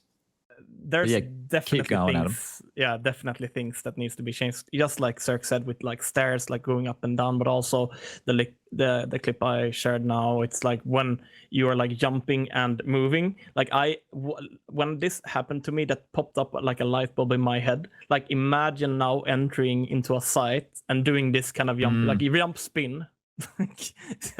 I don't know what to aim for here. Like sure the head, but like, Yeah, well, it's already we have like teams like Heroic and stuff on the Glock Ecos. The first like 1 or 2 guys are just always jumping, or even the pistol rounds even. So it's like this on steroids. So that's the thing. Like we're so used to the body being much more static, and as CeRq saying, it's more the legs of the movement that we're looking at. Where the current version gives us a lot more feedback visually of what's happening, but that in turn means that, well, it in turn means we need to be. Is it more precise? I don't know.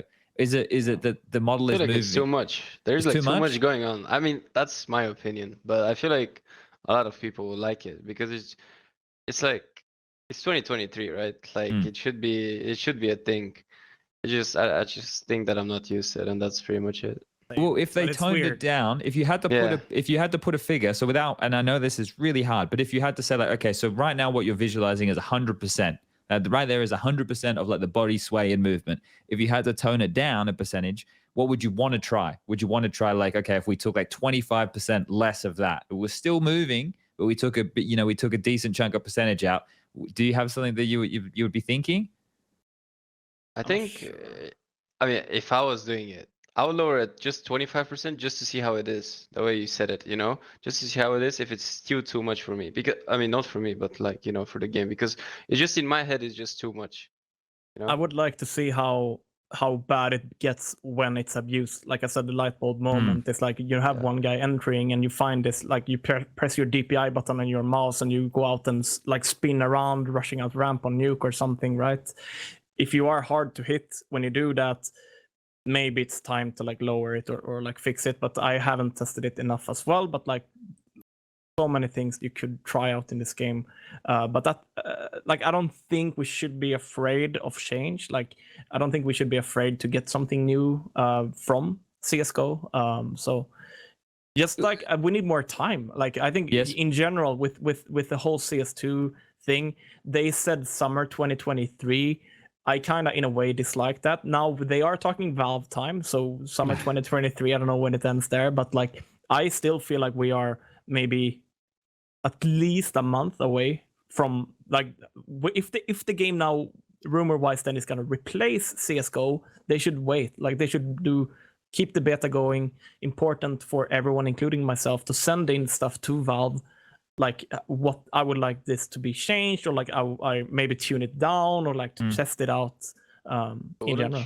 Wouldn't you want to just like jump in and just like fix it on the road? Because I feel like right now it's kind of rough because people are playing tournaments, but they want to play CS2 because they don't want to be behind, Yeah. So it's kind of hard for. So you'd prefer to rip the band-aid off, CeRq, and experience the wobbles that we have now together. I mean, give it a little more time, right? Don't do it now. Like a couple more updates, and then just do it.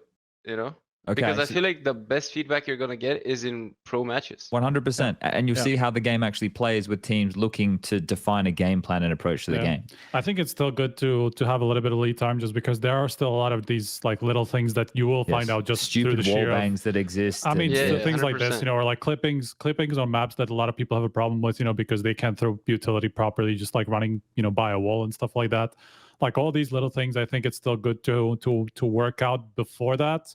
Just because it's not going to get muddled in with all this pro feedback that is more to do with like meta things, that will just affect more like pro matches and like higher level matches rather than just like all the casuals. I think the most basic changes should get out of the way first, then before we get into like this like the full release. I think that's probably.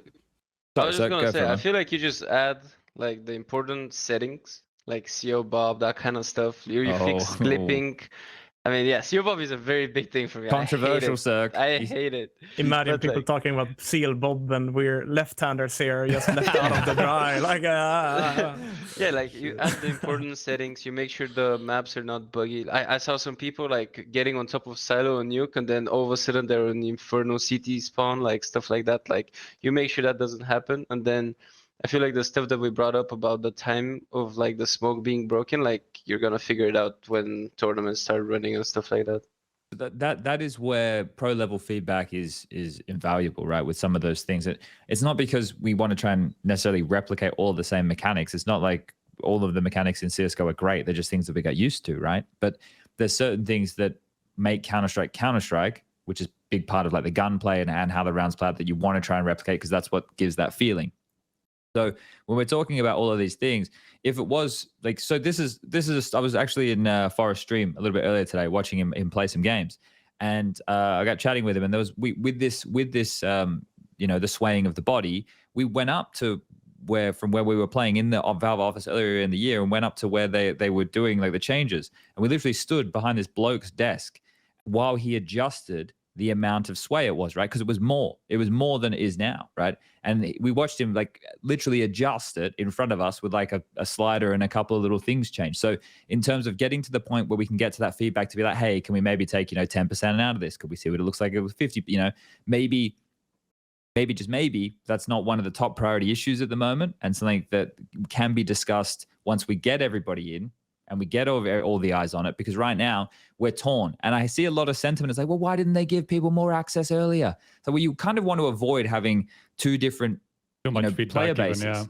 right? Or that too. But you're essentially segmenting the community right now, because all the streamers, CS2's popping off. Friberg, for his livelihood, it makes more sense for him to play CS2 than CSGO. More people are interested in CS2 than CSGO right now. That's just 100% the truth, right? So right now, but we're it's in also issue. that like it's also because of like the first tests were a lot about rigs, you know, like making sure that they're optimized. And so before they bled in so many new people who are going to be on so many different, you know, rigs and settings and all that stuff, they want to make sure that that game will actually run at a decent level, you know, before they let all those people in.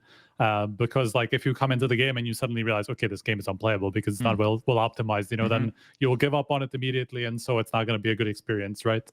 So I think that like that's why you just let people in by small waves at first, and then when you're sure enough that okay, everybody can play this game, like run this game at a reasonable level, then we can let in more people to stress test and get more feedback, all that stuff. We're heading in a direction where if they continue to update as frequently as they are and they troubleshoot some of the bigger issues, like we're going at a very good pace. This reminds me of early CSGO with the updates. There was the blog was every day, like every day. Bang, bang, every bang. day there's update. It's pretty good. Yeah. Like, I was getting worried. I was getting worried because in the early stage of the beta, like there was an update like once a month, and I was like, oh my god, this is gonna take a while, you know. But now it's like it's insane. It was around the major, you know, like that. I guess they had different things to worry about with that. So like for those 2 months, they didn't really do so much. More like a month and a half. That was like there was a huge gap until they introduced the new map or whatever it was at the time. So yeah, I mean now that they have full focus on CS2, I think that's the good part. All right. Well, maybe I point this conversation in a direction where we as a group can try and be productive. Because with what you've just said there, Adam, like and you reference yourself, and I should be sending feedback. Like we all should be, right? Because this is a thing. Like everybody in this community, if we think about things and we try and look at the details of why, right, not just go this sucks or this is good, we can actually provide some useful time with our words. So at the moment in the game, are there any, like the small bugs, sure, you know, but are there any glaring issues that need to be addressed before the game is ready to go? What are the biggest ones? Is it back to this server internet, that hit reg? Is that probably one of the biggest ones we're feeling? For me, yeah.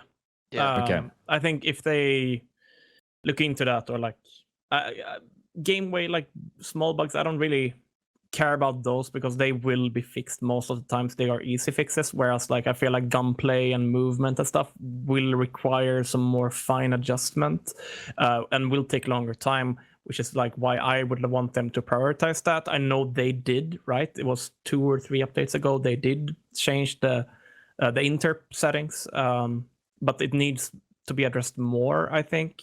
So if they would try to make the game, because I still feel like, especially moving from CS2 to CSGO, it's very sluggish in CS2. Might be related to my rig, like my settings and everything. I'm not sure, but it's a big difference for me.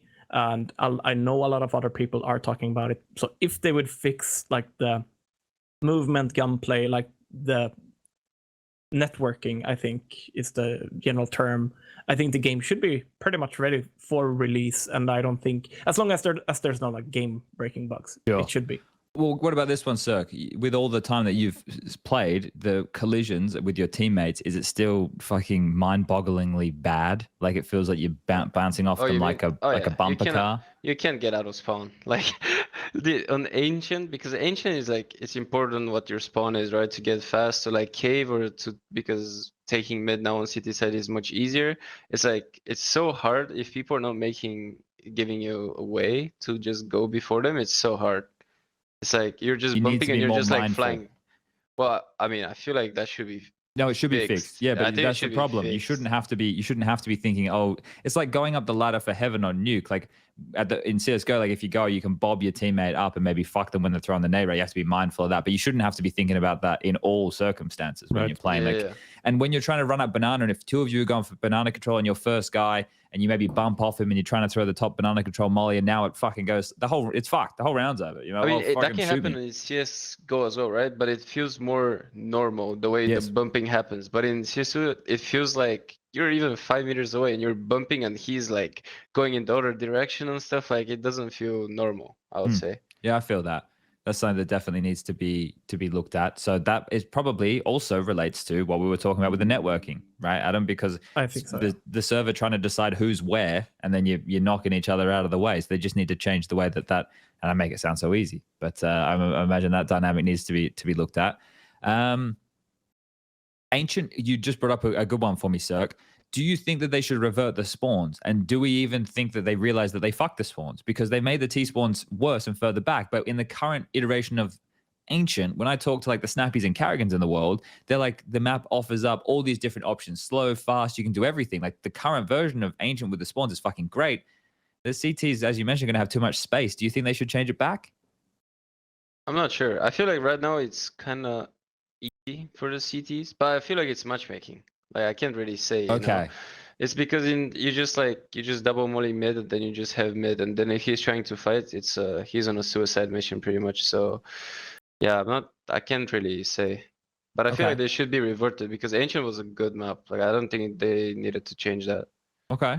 It fucked my instant window smokes. That's the reason I'm the most annoyed about it. The same with Anubis. There's like they're slightly off, so I've just have to like eyeball a lot of them. I'm like, well, if I just move it, well, I'll move my crosshair a little bit to the right here and hope I get the insta window ones on Anubis down. But the jump throw bind as well. That's another thing that kind of popped up. It's like we're still doing it, Adam. I thought the whole point that they made the noise so we didn't have to do it. Yeah, exactly. And that's the thing, right?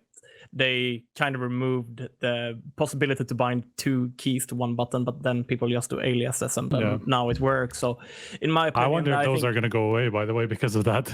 Maybe could very well be so, but I think still like a jump throw, add it to the menu, let people do the jump throws.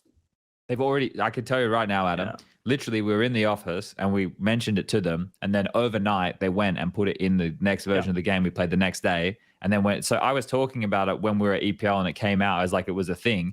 And then when I jumped to the game, it wasn't there. I was like, well, what the fuck happened here? Like they literally had already put it in the game for us while we were doing the test, and that was months before. Yeah. So the fact that they took it away, I was like, well, that's a little bit annoying because you've already seen the consistency with the throws is not accurate otherwise. And that's the whole point, right? Because the consistency of the throw enables the broader strat book, and then that becomes our like moves, like it's our chess move on the board, you know, it's the double smoke flash. I mean, you know, that's our, and if they're not consistent, then that sucks. Like you can't do I understand it properly that they are consistent as long as you're standing at the moment, but the running part is the problem, right? Yeah, I think that's it. Yeah, because that doesn't gauge the step. It is the step. Like you know, that's the part that's consistent. So inconsistent.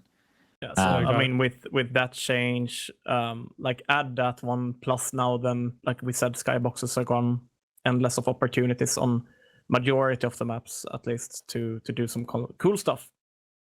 I don't know if you guys have seen, but there's also alias for like your jump, just for your jump, nothing else. Yeah. I think it was something that when you're jumping, it's not like I don't know what it is. It's not consistent. I think somebody said as well, like not one jump from the other is just not consistent for some reason, and so like, but somehow this fixes it. I don't know. I can't tell. I mean, if it does added or not. it. I don't see a difference, but like I guess it's better. Well, the thing is, we know though with it, right? I think that's also, well, at least we think we know. That's half of this, right? Is how things feel, and it's not. Not I mean, bunny feedback, hopping and stuff like that is definitely harder. Like there's not a question about it. And it could be just with feel and bunny hopping. I thought they made it so. I swear I saw people tweeting about it being easier. or is it a value that they have to I don't know change? if this is very recent change. I know that they changed something about that like movement. Maybe it's because the interps and whatever it is like that as well. But I don't know. My from movement the is start, worse than definitely not. Pasha's, so it's I like think it's not B very. hopping is just not consistent. Like Yeah. in CSGO, like if you were good, if you had good movement, like I feel like you knew when you're gonna hit a B hop, and when you wanted to hit a B hop, you were gonna hit that B hop. But now Okay. I think it's kind of more random and more luck related. Okay. I agree. And like in CSGO, you knew kind of like a small little slope that was like down. You know, if you jump and hit that, you will get that extra speed boost. You try to do the same in CS2, and I've kind of hit it like 1 out of 10.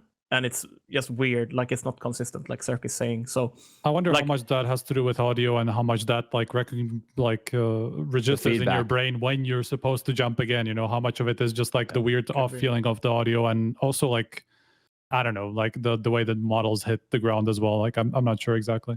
I It's actually also think like- it's a lot of the subtick because Okay. like with a little bit of playing, actually you can start B hopping a little bit. Because I remember in the start, like I would just jump and then I'll just like start turning left when I already thought that I jumped the second time, you know, just because the subtick makes it being a little slower in my head. So I think that's Got a it. big part as well. Rob seems to be. Rob says the new command penalty for jumping seems to be still wrong. It's command value fixed. They just need to change it. Okay. He's the nerd. He knows. Yeah. I we wish I quote knew what looking he at was all the- saying, but Yeah, me too. so basically the He said I guess it's the like when you land. I guess like the jump penalty when you land. there is a command or something for yeah, it, some right? sort of convar for Ah, it, okay, okay, which okay. they might need to change then. Yeah. Yeah, because there's I mean, like that makes sense. there's a penalty for like a lot of this stuff, right? Remember when you used to be able to I mean, that- crouch bug? That was, and then they had to add the penalty, so it would slow down the more you try to do it, Right. because you just sit back platform on Dust 2 and you just hit crouch and no one could fucking see you, man. There This was is some my- scumbag shit. You brought up a light bulb. I've been thinking about this, and that's one of the things it still works in CS2, or it's kind of like the same in CS2. Okay. It's like jiggle peeking, right? So back in the days, it was crouch pugging. You were crouching. They could barely see you, but you were getting info, right?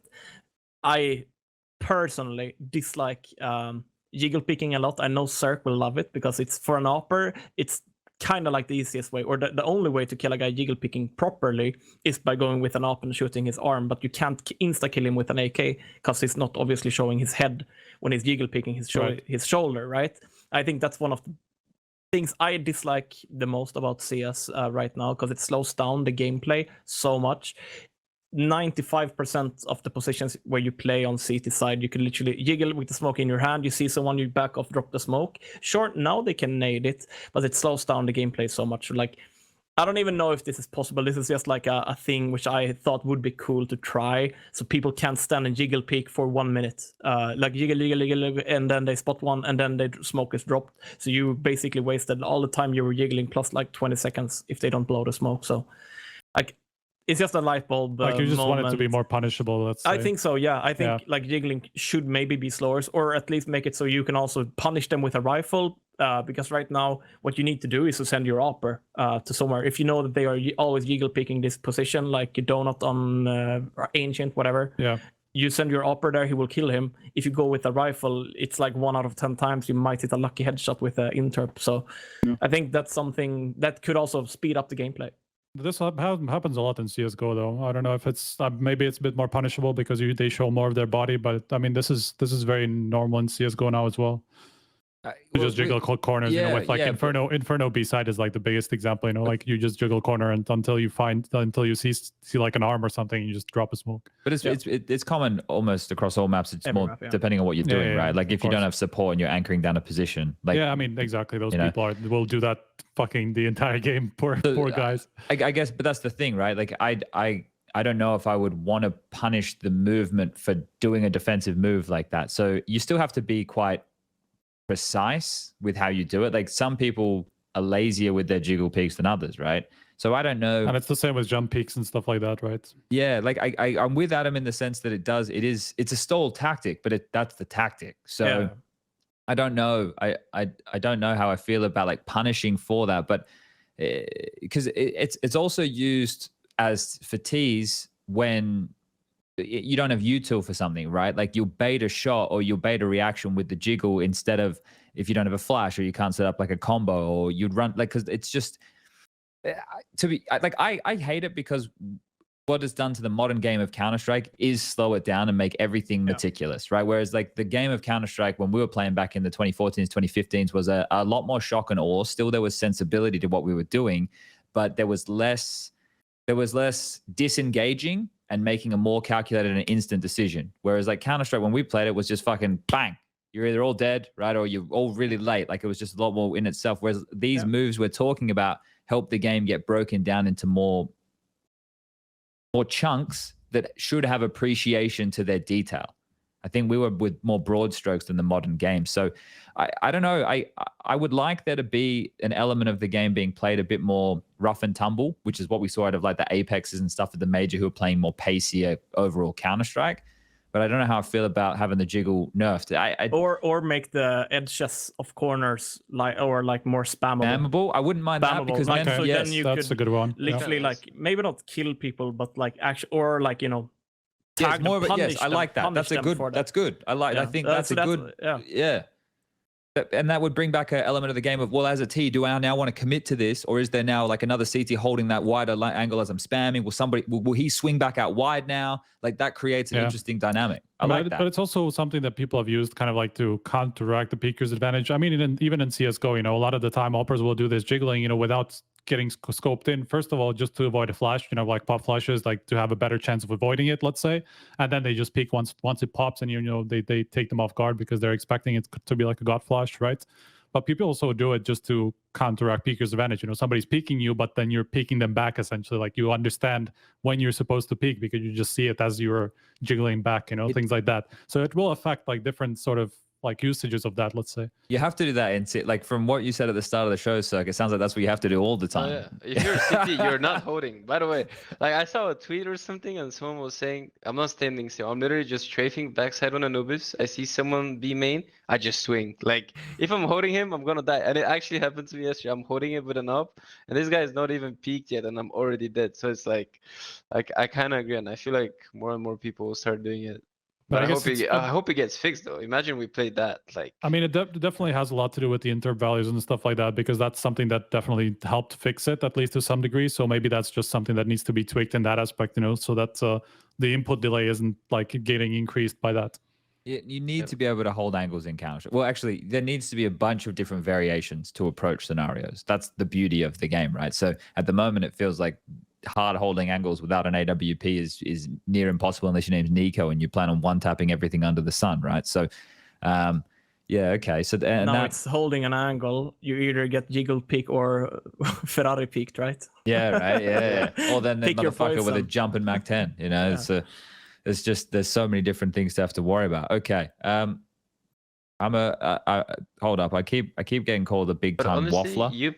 You played it in the offices where it was LAN server, right? Like you had very low ping. Like, did you feel peeker's advantage as well, or the game represented nothing of what it is currently? Yeah, I would assume. It was so difficult to have any feedback of anything. Like we had scenarios on Nuke we were playing, and I was like under heaven with a scout, and I died to a guy in warehouse, but I would get like no feedback on where I got shot from. I'd just be like, I'm dead. Like, I don't know. I didn't know he crossed. I was dead.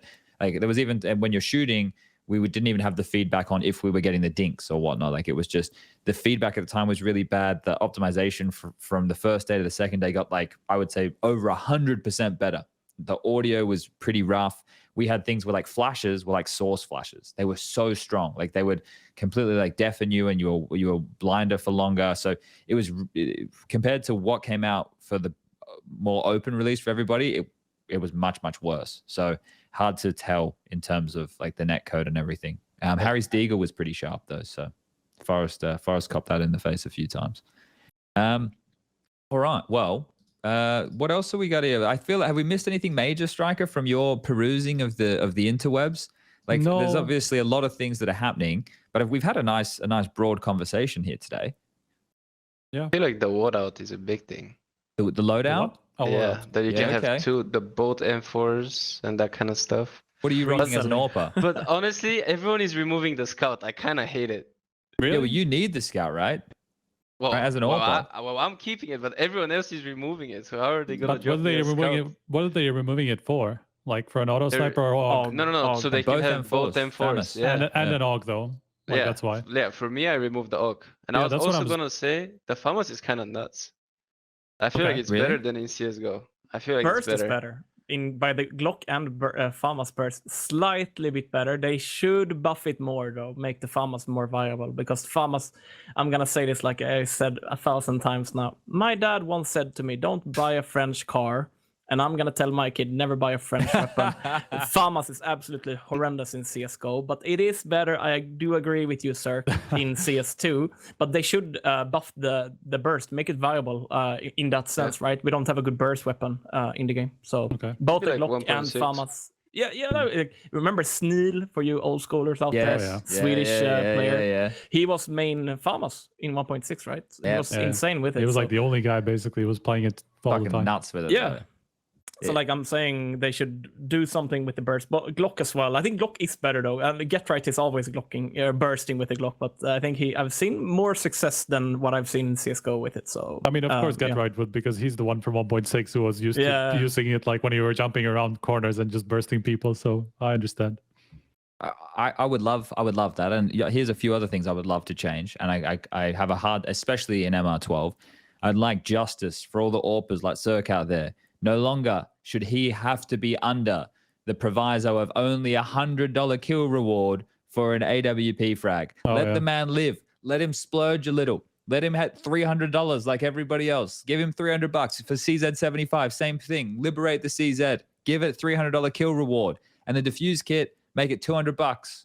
Those little changes right there. Those three things to the economy. Just sort them out. Help our AWPers out, guys. You know, You really help want JW to win a major again, right? Yeah, well, I've been missing it. CZ up here now. Oh my He god! just lost Flusher, Adam. We've got to give him something, man. I'm having nightmares about JW up and then attack CZ, man. Don't bring back the CZ. Remove it, kill it with fire. Honestly. It can still stay, you know, as slow to draw out. We can keep the ammo where it's at. Just if you do get a kill, at least give him $300. You know, that's just the least you can do. CeRq told but me. it's a small minigun. It's Yes, so I know. But what do you probably get up close with it? You might get 2 kills, and then you have But hopefully at that point. it's true. It- But Hunter going- is insane with it. Yeah. True. Yeah, he is. There's a bunch of players who are still good with the CZ, so it's hard to use, but it's viable still. But like one thing I would like to go back to is like the economy. I know I Get Right. He is the guy who plays a lot of game modes as well. He said something about like short match. I have no idea how the economy works. CGS there. rules, MR9. Oh, okay. Well, not CGS rules. Yeah. No CGS rules here. Yep. No, but like economy, it's like you're saying now with the kill rewards and everything, they do need to work on the economy to make MR12 like viable to play. I don't want this to be like you guys said earlier as well. Oh, but you have to save. You're gonna save more often, but then again, you have lesser rounds to play for. Or are we gonna go for it? It's gonna be this like super tough decisions. Like I want less ecos. I think pistol rounds, they are in a way fun to play, but like I'm even considering one of the things from like CGS rules. Are we just gonna skip the pistol round? Like they're Come on now, Adam. Like, Come on That's like now, COD. Adam. Now. That's like you're playing COD. We can't do that, Adam. Don't do that to the people. But maybe make it like less important. yeah, less But we would lessen the importance with the loss bonus, right? Because then you would give them a chance. Like the whole, because I agree there does need to be some tweaks, but the pistol round I think is a core part of Counter-Strike's identity, as well as full rifle rounds. Those are core parts. But if we can tweak the economy so it still allows for unique decision making, because some teams who like to force buy, that's part of their identity as a team. Some teams who like to take it more conservative, that's a part of their identity. Some teams who like to mix the bag depending on, which map is it, which side are we on. We want to be able to have different ways to piece this puzzle together, right? As opposed to just one way that is the best and everybody does it, because that's fucking boring, right? We want to have options of choice that people can build into rounds. So the T side, with 1900 loss bonus, you get the bomb down. You're in a fucking great spot for the buy, right? For the next round, you're in a fucking awesome spot. And if there's only like one CT that survives, you don't have multiple players with Kevlar being able to buy back into like a rifle, already have Kev and can still get nades, right? They're fucking MP9s or one guy with just an A1S and just Kevlar. So it's already hard for the CTs in the second round of the game. All we need to do is make sure that the CTs have a similar option, because at the moment now, when the CT's force buy, their force buy is okay. You have to work a lot harder to win that round. If we had upped the loss bonus at that moment to 2400, Okay, now they're thinking, all right, are we dropping? What are we dropping? You got a couple kills on the pistol. You got 2 kills. Shit, you can drop an M4. Bang. M4's in someone's hands. I'll take a scout. I'll take a deagle. Now we're piecing together second rounds of the game that are a little bit more threatening. So I think it's the CT side that probably needs the most love in that regard, because the Ts are always incentivized to plant the bomb to get 800 extra.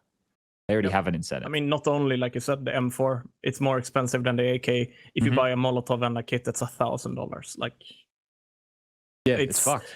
Yeah, so economy, but at the same time, like, I'm just spitting out like things here which could be changed, and I think it's important to note, like, when CSGO came for 11 years ago, Molotovs were added to the game, which did gentleman's agreement not to use them and everything. I think this is a golden opportunity to Valve to try things, not to like implement it and say this is how it's gonna be, right? But like, this is a golden opportunity for them to really, like, if they've had thoughts or like getting ideas from people, now is the perfect time with the transition. It is a new game. There are new aspects of the game now with the smokes and everything. So try stuff like it with economy, like try different modes, add it to the beta, let people get feedback. We don't have to stick with the same old economy, with the same old everything. We can try new stuff to speed up the gameplay or slow down, like how they want to, what's their approach to the game. So I think it's a perfect, and the only time in my eyes they should be doing a big change to the game.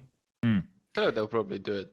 Because, I mean, we're not staying the same, right? It's MR12, and I feel like everyone is giving feedback about the economy, so I feel like it's probably going to happen one way or another.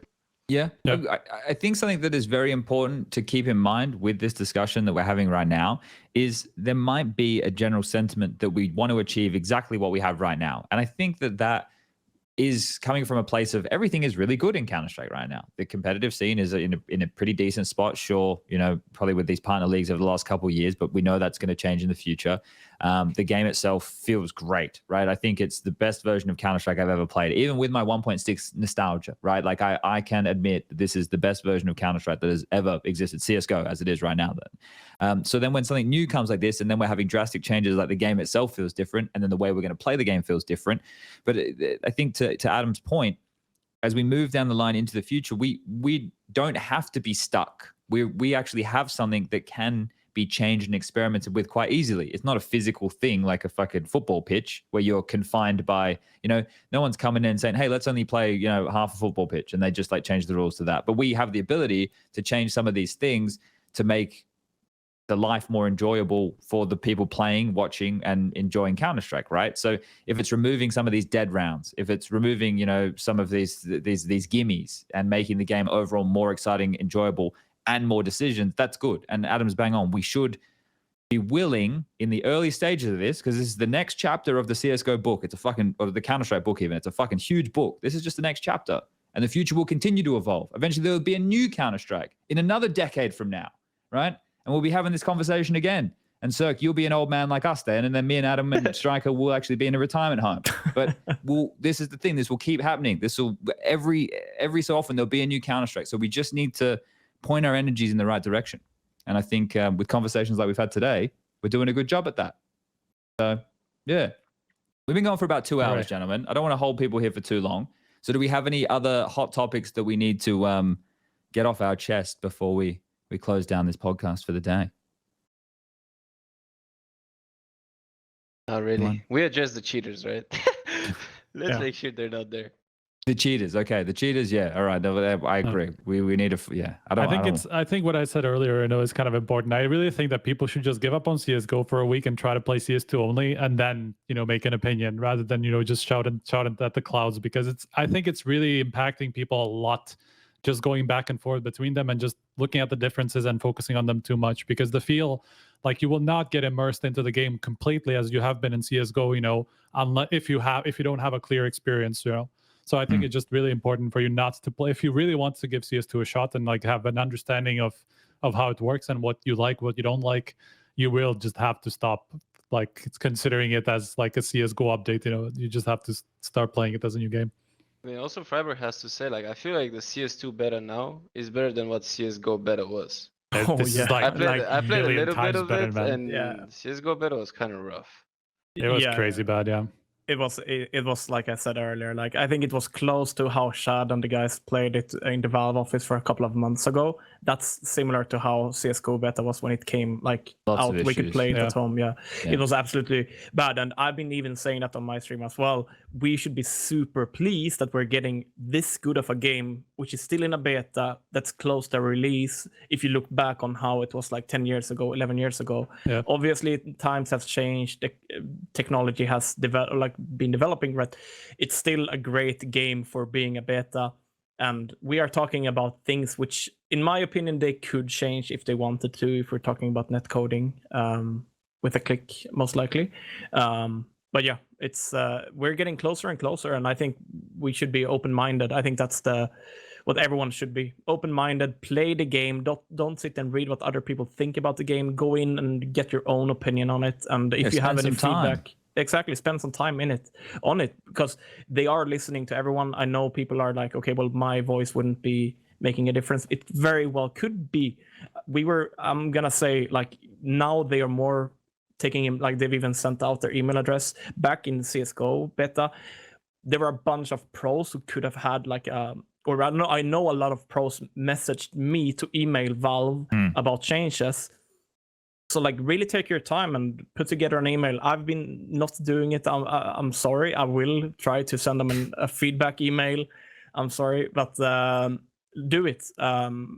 Because it could also, if they get opinions from a lot of people on their email, and also like they're not, if you email them and say, do this, they won't do it. You need to obviously explain why you're like feeling this has to be changed or could be changed, and maybe give them a convoy or something which you would like to try if you can't try it yourself. So they also want to release a great game, and if you want we're literally all in the same boat here. That's what I'm trying to say.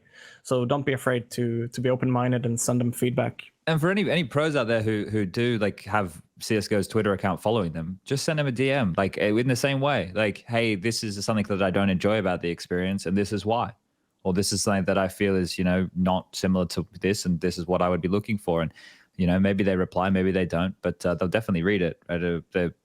They do, but Adam said they definitely care. So, lads, I know that we all care here. So if you two were giving some tips to players who are getting CS2 access now, or maybe some who are having a hard time struggling, would there be any pointers, like from graphic settings? Is there anything, you know, in game that you would recommend they try or do, or just anything in general? What would be your tips to helping people get acclimated with CS2 as it currently stands?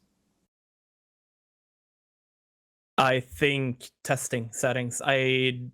I'm sure, especially all the pros out there, they are still playing tournaments in CSGO. So don't go in like you maybe have done in CSGO and steal all the settings from Simple or Saivu. Actually, like, try to test out the settings which could work for your rig, because maybe if Simple settings is good for his PC, it might not be good for your PC. So go out and test different video settings and try to make the game feel as good as you possibly can yourself, because I don't think there's a single person out there yet who has like the perfect settings. Yep, no, that's a great tip. That's 100%. Just, yeah, I mean, main thing is honestly for settings, because for me, I know like in CSGO, for example, there was like the boost contrast setting, right? But like you couldn't really use it in CSGO because I do think that behind mollies you could see less of them. I think I saw a clip of Monacy saying it, so I just went with it. I think it's true. So like I feel like now in CS2 it's like a viable setting. So it's what friberg said, just test everything, test plays as well, because I think the game is different than CSGO. It's the same game, but there is more opportunity, be creative, and yeah. I even think people should spend time in the, like, so now when you want to warm up on a server, you can go in the settings and you can select, so it's got the grenade follow camera, the infinite ammo, the infinite warm up, but then make sure you bind a button to the rethrowable grenade and go in there and you can check your flashes and spend some time learning. If you are a player of, you know, decent ability, I'm not saying you have to be like fucking high elo or anything, but you like playing Counter-Strike in team-based game, go and learn some basic util, because then when you go and play your games, you won't feel as out of it. Okay, I know where to throw the smoke for bottom banana. I know how to, like right now in banana, you can throw a molly that burns out broom and logs. Just go and learn that. It takes fucking 10 seconds. And then when you go and you play the game, you'll feel like you're accomplishing something. It won't feel so foreign, and you won't just be getting negative feedback every time because like, well, this is shit. It's not how I know it in CSGO. Just give it a little bit of time. I think that gamma setting, like that R_gamma, whatever, the one that is like from a range of 1.1 to 3 or something, I think that's important. I think that's one tip I'd give to people at home. If their game feels really white and washed out, raise that setting. I think I'm using somewhere between like 2.3, 2.2, something like that, to help with the colors, because that's another thing. You know, you want to make sure that it feels nice, and the more time you spend in a server looking at those settings, the better your actual gaming experience will feel. CeRq says don't stop moving. That's another one of CeRq's tips. Just keep strafing. Very important. Very important. From the Keep number strafing. 1 rated player in Europe, or is it, how far up are you in the global one? I don't know. I have Let me no have a idea. I mean, by now I thought I'm gonna be golden, but like we haven't played for the last 2 days. People are just grinding FACEIT and stuff. So Okay. Golden. Okay, so when is that? Is that it's at a 30K 30, plus? yeah. Okay, so I'm looking at world now. But There's you're like not far from that, no? yeah, he's 10th in Yeah. world. Okay. Yeah, So I think it's- I'm like 9. I need like 9 wins or something. So I'm Get a looking now. It looks like players from Asia are considered some of the highest in the world. What do we got here? NA, Cyprus at number 3. The top 2 are from Asia. Most of Breezy's them- up there, bro. You gotta mention him. Where is he? He's Oh, grinding just as above well. you. oh He's shit! grinding as well. Damn. Okay. All right. Nice. Well, are you two of you going to make a team and come back together? What's going to happen in the future, CeRq? I haven't talked with him actually. He tops I the haven't NA talked with him in a leaderboard. You top while. the European one. You unite. It's the new NOA. We bring it all back. History repeats itself. What Maybe. is the future going to look like for CeRq, though? I think we're at that point of the show. We can discuss, where people could watch you or what they might expect to see from you in the future.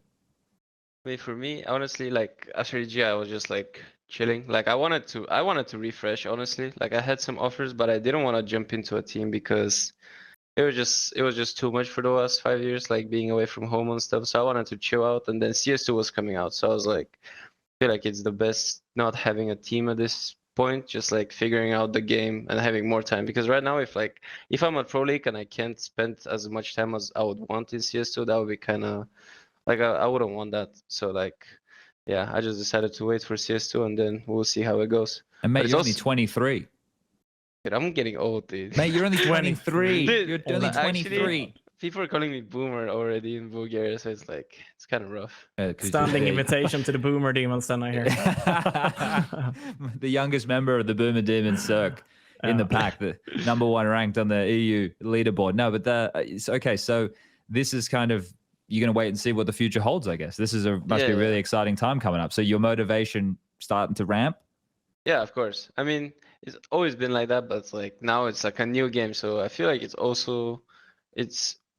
risky, right? You don't even know if you're gonna be good at CS2. Mm-hmm. You need to adapt, so it's like, but it's exciting, so I like it. And come 2025, we have the circuit going back to being completely open, where anything becomes possible again, right? So that'll be interesting to see if more TOs come back in and what the scene starts to look like. It might go to pre-pandemic times, where we're all over the shop every other weekend. Are you streaming at the moment, CeRq? Could people find you playing and streaming, or you just playing? It's very rare. It's very rare. Okay. I sometimes stream. My nickname is CeRq again, so maybe they'll see me. Okay. Well, Adam, we know you're streaming. So what's the schedule for Mr. Friberg looking like these days? I do tune in. I'm watching you and Olaf and Forrest and shit playing. Just it seems like a good lot of fun that you guys are having. Yeah, we are having a lot of fun. We're usually streaming during daytime, like usually around 10 a.m. to around 3-4 p.m. in the afternoon. But we have kind of scared off a lot of people. Like we're not getting high ranked matches. You've ruined the day fragging for everybody. We are not only boomers, we are the boomer demons. No, but like moving on to CS2, I haven't retired. Like, here we go. I feel like I want to give it a try. It would be very stupid of me to go out and retire now with a new game on the horizon, especially since I love Counter-Strike. I've lived and breathed Counter-Strike for the last, what is it now, like 18 years almost. So I still feel like I have a lot to give. Most likely as an in-game leader, I would love to give back to the Swedish scene. I felt like I haven't personally given back to the Swedish scene maybe what I got when I was a young kid. So I would love to try out CSGO as professional, spend the time, put in the hours and do it. So it's exciting times ahead, at least with the new game and everything. Like CeRq said, you don't know how good everyone will be. It's going to be a new game, new aspects, new everything. So yeah, we'll see what happens. And if you guys, perfect time to post if you guys are looking for an experienced player. Hello. And a Banana King. And a Banana King. And a Banana King, yeah. Oh, okay, that's cool. Yeah, I think there's going to be a lot of players giving it a crack, like using this as the motivation, and also like that great leveling. Like it's an ice age that's happening right now. The Earth's not going anywhere, but we are having a little bit of a reset. Like shit's about to get weird. The evolution is about to start again, and we'll see where we end up. This is cool. Okay, fuck yeah. There's going to be an awful lot of people playing Counter-Strike over Christmas. I can see that. It is just going to be grind city into the lead-in for next year with CS2. Like this is I think, as much as people are having a hard time saying goodbye to CSGO, this is kind of what we needed. A big jab in the arm of injection of excitement from external forces, and the healing of the competitive side of things with Valve's new ruling regarding the partner teams. Like we're going back to what makes Counter-Strike blossom, which is, everyone has the same opportunity in Counter-Strike. Yeah. I have the same tools when I jump in the server as CeRq. I'm just shit, right? Like this is the thing. Like people have the natural ability or the grind or the work ethic, and this is what separates all of us. This is the awesome thing with CS. Doesn't matter if you're in a 5v5 or a 1v5. There, is a way to win that round in a universe, in the fucking multiverse out there somewhere, and that's what makes Counter-Strike always that game that puts us on the edge of our seat. So as long as that doesn't change, fuck yeah. Can we end the show? Everyone happy? Yeah. Striker, you want to say anything? No. Motivational words to all the viewers. I can say I was not like a real professional. I played CS Source on a high level before CSGO came out. I took the opportunity when CSGO came out to give it my all. I played Hearts Out before the game was released. I got a spot in that NIP team only because of me grinding and playing a lot of CS. So if you are like a semi-pro or you have been like high elo on FACEIT, now is your time. Don't sit and play CSGO. Move over to CS2 and grind your hearts out, because you never know if teams and players are going to be equal good in CS2 as they have been or are in CSGO. So there will be changes to both teams and to the whole esports around CS. So it is possible. So take the opportunity now when you have it. All right, nice. So, you want to say any goodbyes? Goodbye. Goodbye. All right. Yeah, pretty much. Okay, cool. Thank you for your time, guys. This has been another episode of HLTV Confirmed, brought to you by 22Bet, gamble responsibly, SteelSeries, and of course, trader.gg. We'll be back next week, same time, same place, another conversation about Counter-Strike. There hasn't been any discussion about the Pro League that is happening. You guys can go check out all the stuff on HLTV if you want to read about that. What happened to Heroic, huh? Yeah, well, that's for next episode. That's as much as we can say about EPL at this point. Yeah, we'll talk about that next week. See you, everyone. Bye.